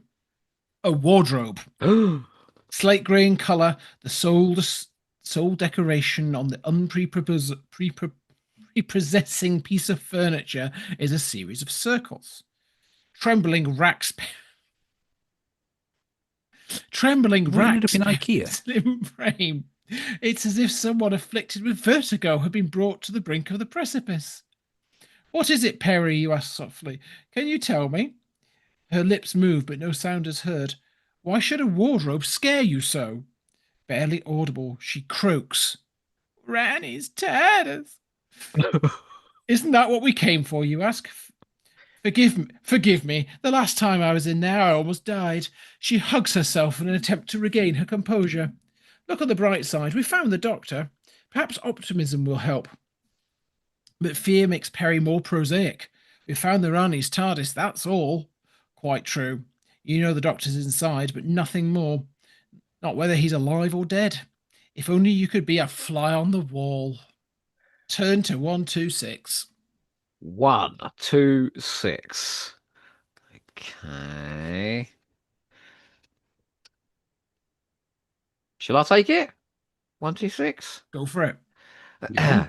Yes, and although they were her pawns in an intriguing question, there is a more important issue for the Doctor to pursue. Somewhat unlike you exerting power, I've never thought you susceptible to megalomania. Refusing to rise to the bait, she is engrossed with a perspex coffin, paying particular attention to the elaborate combination lock fixed to the lid. Perhaps I've misjudged you. Resentment at being exiled from Gallifrey has warped your personality. He is hoping that the mention of Gallifrey, the Time Lord's planet, will incite response. It does, but not what he's after. If you imagine you can delay the inevitable with unsettled claptrap, save your breath. All said without interrupting her concentration on the coffin. Come now, that's unfair. Whatever else, I've never underestimated you. He is managing to keep the desperation out of his voice, just. With your exceptional talents, you could be a unique source of advancement. And so I will. But free the sentimental moralizing that has retarded science. Oh, God. Did I just say that out loud? She raises the coffin lid. And you believe the time destabilizer will enable you to do that? The scathing inflection shows that he's not given up. I know it will. You're tampering with forces not even you can comprehend. The most minute miscalculation could mutilate the whole of creation. Beyond redemption. Oh, God. Not just that, but beyond redemption as well. His vision of perdition fails to stir even a flicker of emotion on the classically chiselled features of the Rani. Instead, she points a manicured finger at the Perspex coffin. Well, at least she's had her nails done. Put him in there! Thank you, I am not in the least sleepy. I managed to snatch 14 winks whilst I was hanging around. Obviously reluctant, the Shikaris nevertheless obey. They're basically the Tetraps, aren't they? I pity you're such a meddlesome fool, Doctor. Your sense of humour's quite refreshing. It's unfortunate I won't be able to preserve that. Her emphasis on the word preserve registers with the Doctor, but yet he cannot appreciate its implication. He shivers, wiggles his toes. Not too warm in here. Any blankets around? Ignoring the quip, the Rani lowers the lid. Do I have a last request? It's usual, you know. As the lid clicks shut, the Rani switches on a pump. Freezing gas begins infiltrating the coffin. She sets the thermostat at absolute zero. Oh, fucking hell. She is lyophilizing. What the hell does that mean? Fuck knows. Lyophilizing. She is lyophilizing the Doctor, freeze drying him to preserve his organs in case she needs them for spare parts. Oh, my word. Should Turn have set up a dictionary corner, really, shouldn't we? to page 73. Oh, Dan, are you ready? I'll give it a go. The wardrobe door glides open. In disarray, you and Perry dodge into cover as the Shikiris, Ataba, and Amana exit from the Rani's TARDIS. Their Cyclopean eye scans the vicinity in advance of the Rani's appearance. She pauses on the threshold. Her slim, shapely body is Oh. clothed in figure-hugging black leather, Stop it. tabard, studded with discreet silver moons and stars, tops narrow trews which taper into knee-length boots. It is difficult to believe this elegant woman could be the enemy. She addresses the Shikiris. You accompany me to the Temple of the Great Fountain. The Temple of the Great Fountain? Do you reckon that's where the time destabilizer? You turn to Perry, but she's gone. Where? She must have slipped into the TARDIS while the Rani was occupied with her Shikiri escorts. You watch the Rani set off. What are you going to do? Enter a TARDIS or follow the Rani? Remember, she is probably going to the time destabilizer, whose destruction is your ultimate goal. On the other hand, Intent? shouldn't you try to save the Doctor? Which will you choose? Follow the Rani and turn to 12? Enter the TARDIS wardrobe and turn to 46? Follow the Rani and turn to 12. Enter the TARDIS wardrobe and turn to 46. I feel like it's sort of coming to a climax now, you know? The plan has been revealed. So it's basically the same as Time and the Rani, right? She's trying to create a great big time thing. She's always trying to create a great big time thing. and destabilize all of everything ever. She's mad, isn't she? She's batshit. Do you guys like the Rani? Yeah. Depends who's playing her. Yeah. Good answer. Classic Rani, yes. Modern one. Not so Oh much. no, we've had opposing answers. Enter the TARDIS and follow the Rani. Okay, whoever answers next, 12 or 46. That's where we're going. And I will Gareth. point out that 12 Yeah. We is might our not, demise. we might Gareth, not you're want to so go good there. at this, you know. Good grief. Well, look, let's keep it going for a bit more, but I think maybe half past we can try and find a demise in one way or another. Okay? Because at the end, we'll have a little conversation about the book itself and just the things we learn about ourselves going on this journey. Look at Dan. Oh, God. What the fuck am I going to say? No, I know. I know what I'm going to say. Don't worry. Okay, well, look, I'm going to make an executive choice. Let's follow the Rani and go to 12. Oh, no, is 12? that Dev? That's Yeah, death. don't go Oh, there. choose the other one then. 46, 46. Who's Sorry, Paul. We'll die in a minute, all right? He's been reading Ed. He's trying to kill us off. Who would do that to us? Our audience, that's who would do that to us. I can't believe Listen to it. this shit. I looked a second ago, right, and we've actually gained 3 people in the last 5 minutes somehow. I don't know how. That I would time ima- destabilizer. They've always been here. Oh, fucking hell. Look at the numbers on the next page. Okay, Gareth, off you go. Bugger. Delaying only until the Rani and her Shikari escorts disappear from view, you rap on the wardrobe door. Similar in basic design to the Doctor's TARDIS, the interior of the Rani's TARDIS is burnished in silver, which glints and sparkles from the numerous bottles, flasks, and beakers cramming racks of glass shelves. Dominating the silvery setting is an imposing control console, from whose midst spirals a series of gravity-defying concentric rings. All this you barely take in. What grabs your attention is the Perspex coffin with its Lilothathavin occupant. I can't get him out. I can't. In her distress, Perry is panicking. A rigidity is afflicting the hapless Doctor. The normally rosy-cheeked complexion is developing an ominous blue tinge. She's deep-freezing him. Perry batters the coffin lid with the fists. We need an axe and hammer, anything. Before you can stop her, she dashes into the corridor. Alone now used to do the combination lock. Etched upon its beveled plinth are microscopic characters. Is this just decoration or a smidgen of hope? Could this be a code for the releasing mechanism? You peer at the minuscule numbers more closely. They are divided into groups. Oh, Jesus Christ. Don't read out all those 19, numbers. Oh, you got 3, to. 10, 11, 21. 9, 4, 5, 19, 21, 2, 2, 16. 14, 2, 9, 21.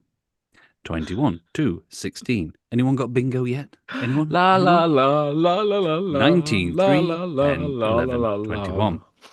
2, 14, 2, 2, 2, 2, 1, 6. 1, 4, 2, 9, 2, 1. 2, 3, Bingo! 10, 11, 2, 1. 19, 3, 10, 11, 2, 1. 2, 1, 11, 19, 2, 2. 14, 2, 19, 21. 22, 22, 2, 16. And the train approaching platform 5 will be the 1947 at Paddington. Doesn't say that bit. 2 items of information. E is the most frequently used letter, and vowels seem to be the foremost of the Rani's mind. Can you decipher the code? I don't think I can.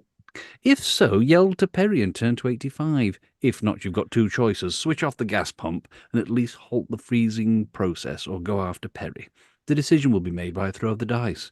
An odd number and you switch off the gas and turn to 103. An even number, you go after Perry and turn to 23. Shall we go What to do we fancy? 23? 23? Go to 23. Go to All move right. 23. Got to move. 23. 23. Oh, David, it's a very short one. Yeah, I can probably read that without stumbling. Okay, here we go. It's with you. I can't believe you read out all those numbers. I felt like I was tripping, but here we go. Yeah. 23. Entering the corridor in pursuit of Perry, you become acutely aware of how different spatial concepts are in a TARDIS. In addition to the extensive control room, the wardrobe also encompasses an array of antechambers. A disturbance, a disturbance from a recess invites inspection, but in unfamiliar territory, you proceed warily. Turn to 62. Okay, 62. An elevated rump greets you. What's an elevated rump? Isn't that Sylvester Home McCoy's in the survival? air. isn't Oh it? no, it's Perry. It's Perry's elevated rump. An elevated rump greets you. Perry, in a state of disorganized agitation, is ferreting in a cupboard. The jumble from her frantic search clutters the carpet. A discreet cough from you is rewarded tartly. Don't just stand there. You know what to look for. Perhaps that in the corner, you point, could be an acetylene burner. Acetylene burner, she says. In a flurry, Perry extricates herself from the cupboard. No, even better. It's a laser cutter. Come on. Snatching the laser, she hairs off. Turn to 142. Dan. Okay. Supposing the gas is inflammable, you speculate as Perry directs the laser at the coffin lid. I doubt it, says Perry unconvincingly. If you're worried, and go and stand in the corridor. By way of reply, you grip the combination lock to prevent it dropping onto the recumbent doctor when Perry completes the cutting operation. The gas does not ignite, and with the severance of the lock, the lid comes free. Let's get him out of there, Perry instructs, and walk him to get his circulation going. No featherweight, the doctor has you both sagging, but there is a flicker of life. We should do this to music. Despite the joke, welcome back, doctor, you grin. Never mind the pleasantries. What about the time destabilizer? Relieved or not, Perry isn't having the doctor's sense of humor encouraged. Turned to 53. Gareth? Temple of what? The words are punctuated by puffs. The regimen of touch toes and knees bend have warmed the doctor's chill bones, but left him panting. The great fountain! You and Perry have told him of the Rani's reference, and of your assumption that this might be where the time destabilizer is housed. Could be. I've never been there. Not allowed. It's sacred to the Shikari. I saw the way she went, you volunteer. Splendid, splendid. Flamboyantly, the doctor operates the door mechanism, and in your enthusiasm, you run impatiently out. Wait! The warning comes too late. Turn to 78. I'm ready. Impetuosity has a price. Unerringly, you tread on a concealed Rani device. The earth ruptures, cleaves asunder with a mighty crack. A torrent of surging water floods in, bubbling and gurgling. You are poised on the edge of a deep moat that is now completely surrounding the Rani's TARDIS. Lacerating teeth hook over the bank and tear at your shoes. God. The streaming water is infested with hideous double-headed sharks. I Turn mean, to David, 153. rupturing, mighty cracks, surging water, lacerating teeth. Oh, God, what the hell's going to happen next? Typical, Surely- typical Saturday night at Pip and Jane Baker's house. I reckon so. Page 153. Look, Perry. Oh, God. By Setorinthanus. I don't know why I had a lisp then. Incredibly, the Doctor appears about to launch into an academic dissertation. Oh, please, Pip and Jane, don't do it. Shuddering, Perry refuses to go nearer. No, thanks. Single-headed sharks give me the creeps. The snapping jaws have no appeal for you either. You're missing the point. They are warm water fish. He tugs his... Oh, there's a science lecture coming on. He tugs his lapels impatiently. The answer to our problem is in the Rani's TARDIS. Perry still doesn't get it. Do you? Eschewing clarification, the Doctor marches to the control room. If you want to try and think out an answer, browse again through 125. Note what the Rani is proposing to do to the Doctor. But don't lose your place, because there is no penalty for not finding the solution on this occasion. Turn to 37. Andy Carroll, lots going on indeed. 37. Dan. Okie dokie. Come on, the pair of you. The expressions on your faces are just right for the job of pallbearers. In bounding strides, the doctor has left you to the lilifying coffin. Oh, well done. Shoulders to it. Bewildered, you both permit yourself to be press-ganged into humping the cumbersome coffin out of the TARDIS to the shark-infested moat. There shall be no humping of coffins on this call, thank No. you. Halt! Cries the doctor, stopping the odd cortege right on the brink. The double-headed sharks leap and snap in frenzy. When I give the command, throw the coffin into the moat. He reaches up and switches on the gas pump. 1, 2, 3, heave! The effort is almost instantaneous. The gas cools, then freezes the moat solid. With careless nonchalance, the doctor steps on the ice and crosses. You and Perry do likewise. Turn to 65. Gareth, I'm so sorry. Oh, for the love. You asked for this. Your journey has brought you to a lush blue valley between towering mountain peaks. Oh, beautiful. Listen, Perry cups her ear. Perry, if this is a match, shh, there he goes again. Now you all hear the honking call. Brendan? From the mountainside, a series of dots and dashes is being flashed. Can we all see where this is heading? Oh, shit it hell. A Shikari shield. They're using the mirror-like surface to communicate, the doctor informs you. I wonder if, Perry speculates. I wouldn't be surprised, you reply. Then surprise me, mutters the doctor. We met a friendly Shikari who helped us, Perry tells him. Said he was the chief's son, you add. Does he indeed? Well, he's signalling in Morse. Take this down. Perry complies, and the message reads, Oh, God. dash dash dot dot dash dash dash dot dot dash dash dash dot dot dot dot dot dot dot dot dash dot dot dash Oh, dot yeah. dash dot. I see. There's 4 lines of this, folks. So sit comfortably. Dot dash dot dash dot dot dash dash dash dot dot dash dot dash dot dot dot dot dot I hope you're all Number getting 3. this. dot dot dot dash dot dash dot dash dot dot. Come on, faster, Gosh. Gareth. God, even I've lost it now.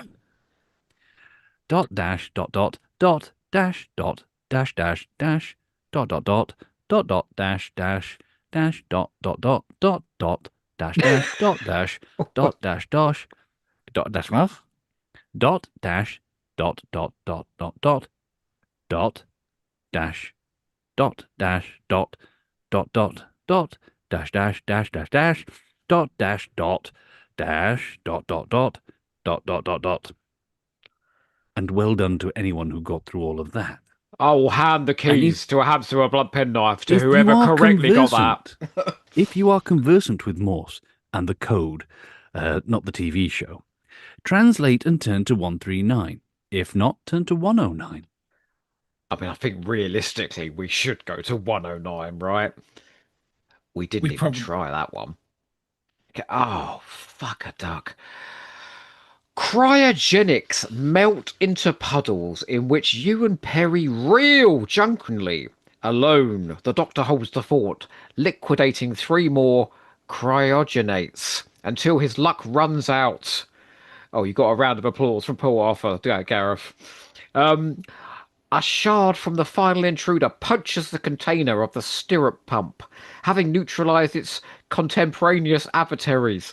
The last of the cryogenates, are they trying to hurt me? Turns vengefully, arms extended, preparing for the death hug.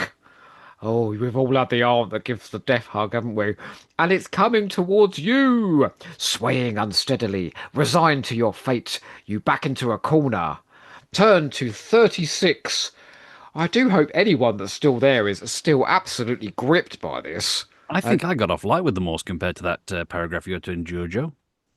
Well, David, it's coming over. Rope coming over. What is actually happening right now? I haven't the foggiest. Have we got a coffin and some ice we're walking across? Coffee Are and we ice, making cocktails? cryogenates. There's some monsters involved, right? Okay. Have we found the doctor now? God knows. So, are we on 36? 36, yes. Yeah. We've been lured away from the time destabilizer, Perry explains. Do you have to be so pedantic? Isn't that what I've just said? Perhaps if you can settle the argument, we can get on. You Oh, are is that just... 35 you're reading there, David? It says 36 on here. 36 is halfway down the page. Yeah, it's on page 36, and Yeah, it's very 35, confusing. and then you've Yeah. got 36, so it doesn't make a great deal of sense. Andy Carroll's telling you off. You've gone wrong, he's saying. I Sorry, David. I have a picture that says 36. I was just reading. The death Sometimes hug that's it all you starts can with. do. Can you The see death- the death hug, yeah? Just a bit of it, yeah. You might need to resend it because Sorry, folks. although, you know, some of it being missing. Could actually improve the story. Curse of the death hug. Vanishing without a trace in its embrace. Here we go. The death hug. Instantaneous, all-embracing frostbite. You may be resigned to your fate, but the last ditch is a familiar haunt of the doctor's. Almost losing his balance, he skids to the carboy of the ethylene glycol, and tipping it onto its side, swamps the floor with antifreeze. From the feet up, the cryogenate begins to dissolve, but still it comes on and on, transfixed. Goggle-eyed, you stare into the icy, twitching fingers. A blackout overwhelms you. Is this the end? Throw the dice. Throw Snake Eyes, a 2, turn to 102. Throw any other number, turn to 83. Oh boy. What do we not want? Well, it Do we want depends. to- Do you want to end it now? Or... Oh, just a little bit longer. Go on. We'll throw the dice and we'll see. We'll leave it to fate. We'll leave it to fate. It's a 1, so Snake Eyes turn to 83. 102. Oh no. 102. 102. Oh, Gareth. Please, 102. 102. Hang on, I'm on the wrong page. Are we sure? Go on. Right. We've managed to eke this out for an hour and 40 minutes. Your all right? blackout. Your blackout was induced by the chloroform. But that was a blessing. 100% frostbite should not be anybody's departing memory. The end. Apparently, we've gone wrong again. Oh, have we? Go to page 109. Oh, God, what's on 109? Turn to 36. Hmm? Yeah. Oh! Oh, no. Look, when we was on 109, because it's on a page 109, but I didn't read 109. I was reading 108. Oh, God, have you seen what 109 is? Oh, fucking it. Well, come on then. Sorry, we're going to do it. All right. Work out the message and turn to 139. Well, we can't be asked. So 139. Okay. Everybody turn to page 139. The message reads, "Meet me at the far end of the valley, but beware the try words." Who or what are the try words? As the three of you tramp along the tree-lined valley, every shadow, every hollow seems to harbour an assailant. Even the signpost with two arms from this distance takes on the shape of a possible enemy. Ouch! Perry's heel has come off. Delving into his copious pockets, the doctor produces a hammer and with a cobbler's expertise begins to repair. You wander on. The signpost is harmless, but it does pose a problem. One arm bears the legend, "This way out," the other, "Dangerous footpath." You should wait for the doctor, but decide to press on. Which way will you go? Remember, the Shikari's warning, the wrong decision spells disaster, even though we've just survived death. Which will you choose? The way out? Turn to 132. The dangerous footpath? Turn to 95. Well, folks, 132 or 95? Of course, Perry's heel comes off. Oh, Dan, you bless you for staying this long. Honestly, please, like now, make sure you do something more intellectual tomorrow night, okay? Anybody? 132 or 95? Tick tock, tick tock. Way out or dangerous footpath? What's it going to be? Ooh, Do should we keep going, or is there actually a way out for us? Oh, Who dangerous knows? footpath, says Dangerous Daniel footpath. Rosley. Bugger. Gareth, take us Poor down the Perry. dangerous She's hobbling. footpath. She's hobbling in one heel on and one heel off, and Page she's going down a dangerous 95. footpath. Okay, Gareth, 95. 95. 95. Bum, bum, bum, bum, bum, bum, bum, bum, bum, bum, bum, bum. Here we go. You have unravelled the import of the Shikari's message. Try words. The way out consists of 3 words, and each word has 3 letters. Excellent, you understood. The doctor's congratulation is premature. Having deduced that the way out notice was a deception, you assumed the dangerous warning is also. It isn't. An unwary step sends you sprawling as your toe dips into a pothole. See, even in space they happen. You spring up quickly, more embarrassed than hurt. Let's get organised. The doctor overtakes you. I'll lead. Perry can walk between us. A wide wrought iron gate gives you access to the footpath. Indian file you go through.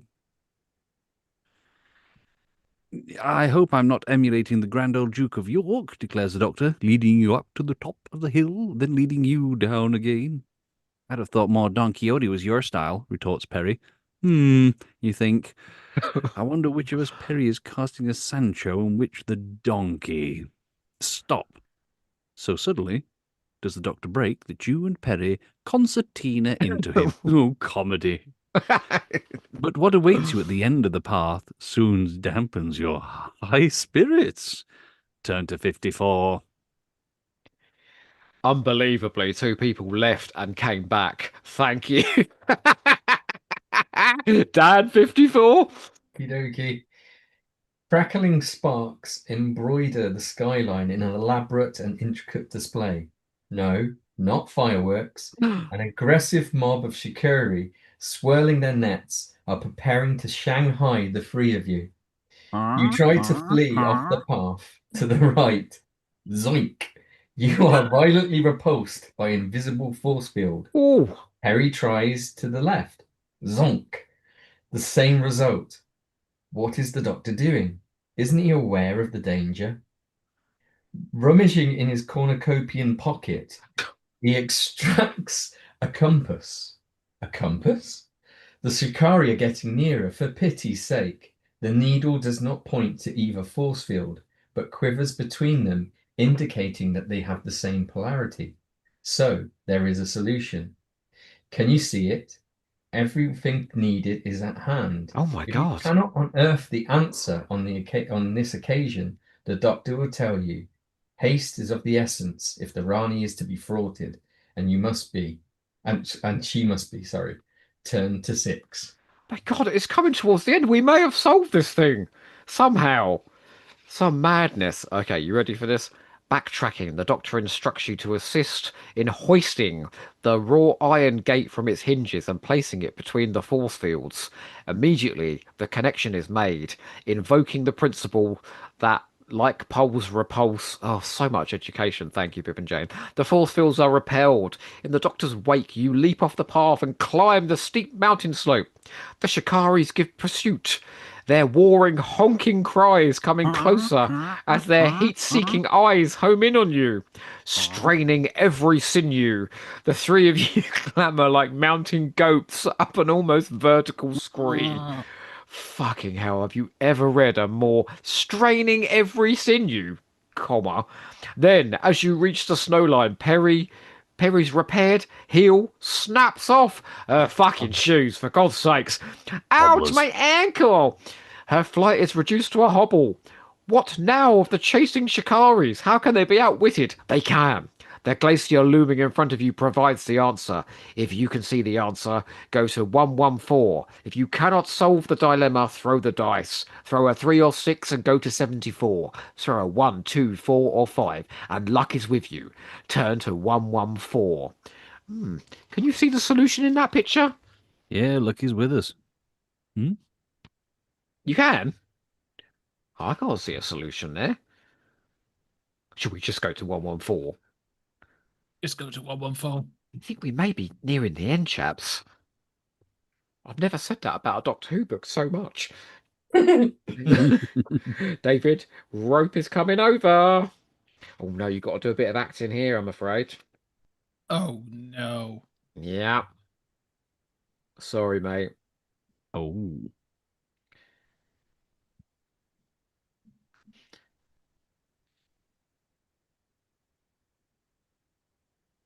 114. No, we're just checking it's 114, and we're not going to get Yeah. complaints coming No, in. no, no.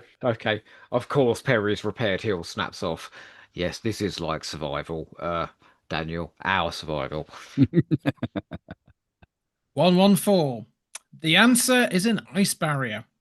Mm. If you got it, Perry didn't. Why in there? She protests shrilly. Assisting, you carry Perry into a fissure in the glacier. We all get frostbite, she shivers. What is it with you, Doctor? Are you an ice freak? Freak, let me tell you. Doctor, the Shakiris, if you must sound off, do it sotto voce. Sotto voce, you begin to sound like him, you quip. Maybe, but I can't think like him. Why have we been dragged into this refrigerated hellhole? Her expelled breath crystallizes in the sub-zero temperature. How does the Shakiri race see? The doctor asks. With a heat sensor, you prompt. And if we just put 5 meters of glacier between us and them, need I say more?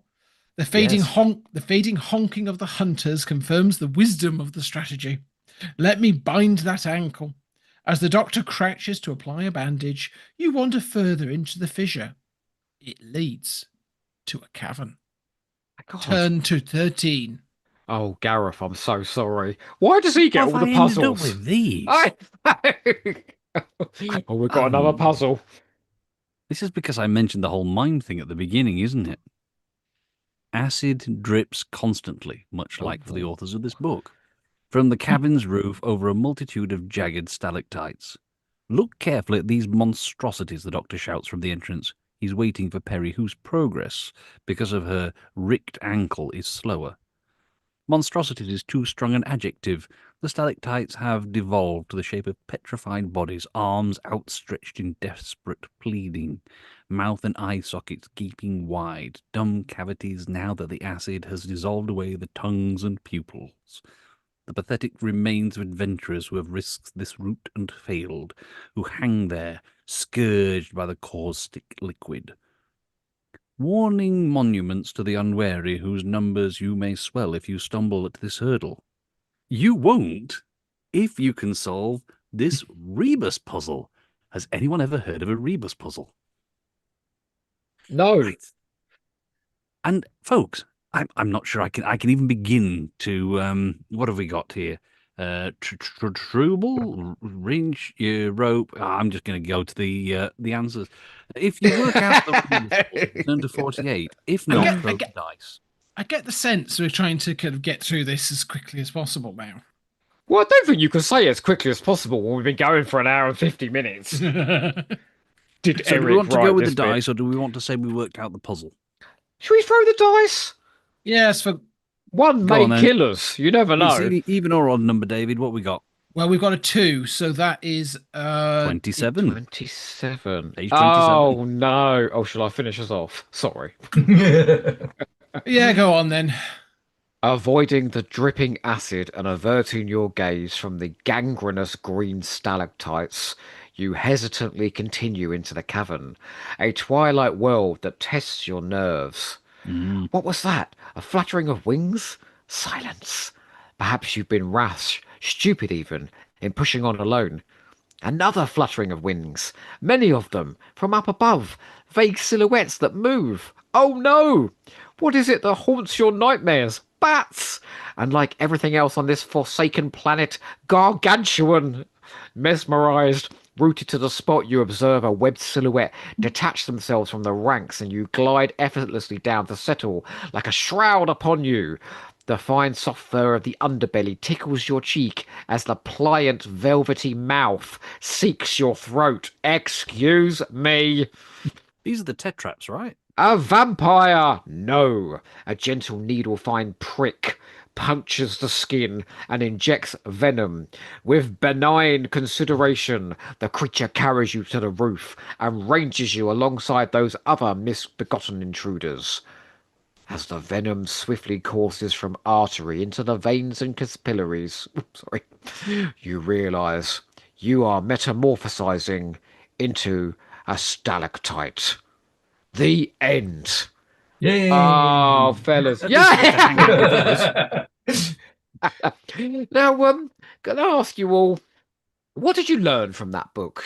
Let's go to David first. Um, I learnt a number of new words. I'm not sure which Yes. context. Aromatry? I'm not sure when I'll use them, but I've learned some words. Um, I'm not sure I've learned much else. I think I've kind of there have been times I felt like I was on some sort of drug. Um, this defies explanation. I mean, there's one thing we've definitely learned is that, oh, R.I.P. again, and this never happened to Melanie Bush, says Daniel Rawlsley. You can actually fill a couple of hours if you're a child, can't you, right? Like sort of hopping about this book. Dan? I don't know if you would. I got I got bored quite quickly. Oh no! Uh, I think the most amusement that's in there is the inadvertent double entendres that Pip yeah. and Jane Baker insert into their prose. Inadvertent, are we sure? Because there's a lot of them. Yeah, and you watch their stories, it's pretty similar, isn't it? Oh, hang on. You've learned that Jane loves a cobwebby shaft. Who's Jane? Jane Baker, the one who wrote the Ah, yes. she wrote the And book. Peter Old is assuring us that it should have been stalagmites instead of stalactite. So they got their science wrong. Gareth, what have you taken from this experience overall? I've taken. I might never read a book again. I'm gonna have to go and sit down and have a very, very long think in a dark room.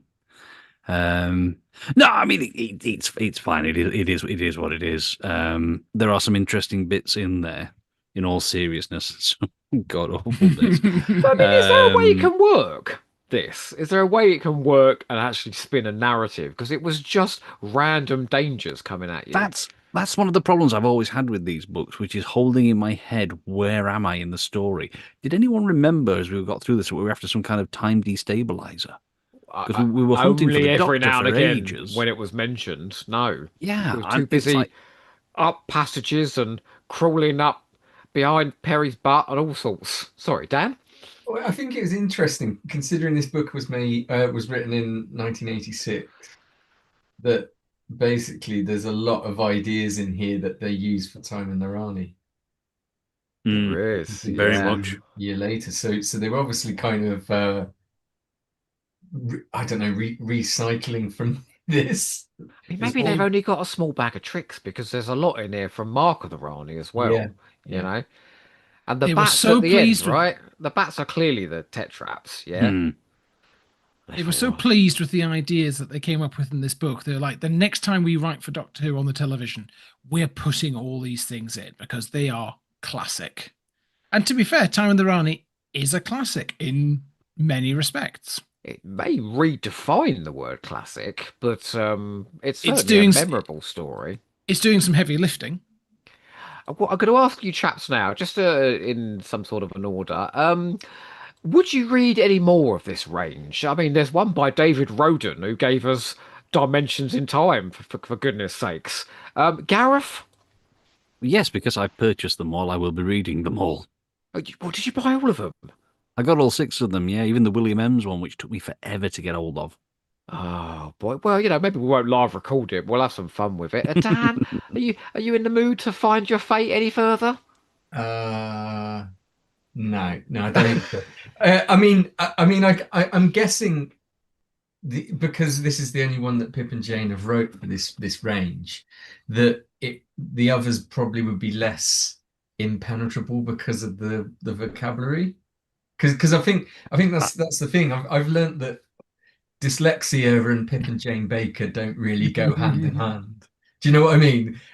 So Yeah, I don't know. Anyone that can start a sentence with pell mell, comma. I mean, Jesus Christ. What's a child supposed to think of that? It's because has anyone watched Rick Mail and Edmondson in Bottom? Because there's a bit in there where I think Rick's character is reading, is it War and Peace? I think it is. Right. And he's like, he opens it up and he's there reading it, and all of a sudden within seconds he's then turning to a dictionary to kind of like kind of look it up. And I think that's kind of what it feels like this is like you, That's kind every of so laudable. often. It's kind of laudable, though, isn't it? That they're trying to Encouraging the kids to learn words. to learn words. Yeah. I know, I mean, but we kind of look at as it an now with adult, like you're just like that sentence construction makes no sense. but we look at words now as other adults with 90% of words we might know and understand. But a kid who's coming to this completely brand new is being presented with something new for them to go off and explore. And sort of I mean, that's what broaden Colin that out. says, isn't it, Gareth? Colin says that in the commentaries. He goes, oh, all the kids were scurrying to their dictionaries, and Jane goes, were they? Like, as if she had no clue what they were doing. Mm. It's just, their fusty old Victorian vocabulary that was in there. Antediluvian, I believe it's called. Well, there we go. Well, boys, thank you so much for going on the adventure. I apologise it was quite as transgressive as it turned out to be, and as rude. Obviously, we try and keep things clean here on Hamster, a blunt pen knife. But so I apologise if any sort of rude thoughts about Perry's behind that may have snuck into your head. Obviously not yours, David. But can I ask, where the hell are we heading next? I've completely forgotten. I don't know if we got anything. I think we've become a little bit unstuck in time. We've focused on this, and I can't remember. Oh, I can't remember either. Didn't we have a list that we made up in London? We did, yeah. Oh yes, So the list was Oh, thank you, Gareth. We knew you'd We have a had- book nearby. we had Deep Time, Invasion of the Cat People, The Romance in Crime. Those are the three that I'd pulled out ready. I picked Invasion of the Cat People because why not? Oh, please. Should we do Invasion of the Cat People? Do we dare, Gareth, after reading Twilight of the Gods, do we dare do another missing adventure? Missing adventure with more animals? Why not? Dan, are you up to some adventures with some cats on two legs? Yeah, I always up for a Gary Russell book. Yeah. I mean, I have to say, I have just done the TV movie novelization, which is the first Gary Russell book I covered, and to say we were disappointed would have been an understatement. So I'll be very intrigued to see, because this is sort of in his early days, isn't it? The Virgin Missing Adventures. This is like his second or third book, something like that. So it'll be quite interesting to see what it's like when his juices are still flowing red hot. Oh, sorry, Pip and Jane just put me in the mood. Well, chaps, how do we end this in a find your fate sort of a way? We roll the dice and make a decision. Okay. Hopefully we don't die. Okay, 1 or 2, we say goodbye to anyone that's still around. 3 or 4, we have an orgy. 5 or 6, with everybody who's involved. Sorry, Dan. Sorry, Gareth. But I think it's all men. Male, yeah. 5 or 6. Okay, think of something. Anybody? So just someone put something in the comments Oh, if anyone's still there. I can't see it. What does it say? I can't say that the last comment is the Mr. Men books. Oh, I see. You're saying for somebody to put something in the comments. Yeah, but Okay, yeah. 5 or 6 chaps. 1 or 2 is we'll say goodbye to you. 3 or 4 is we're gonna have a hot sweaty time. Reread Parasite. Reread Oh, Parasite. God. Okay, all right. Oh no. Roll the dice. it's a 5. We reread Oh, Oh, not more. Oh, the Mortimer. the pain, Pain. the pain of it all. In a premonitory twist of fate, pell mell. 5 means we say goodbye to everyone.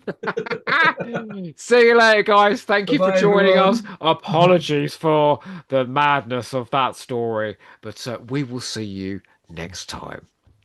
Oh, how the fuck do I turn the live off though? Oh, 5 or 6 naked readings, says Anthony Carroll. Hang on a minute. There must be a way for me to do this. Everyone's. I'm getting the delayed everyone waving. Oh boy. Hang on.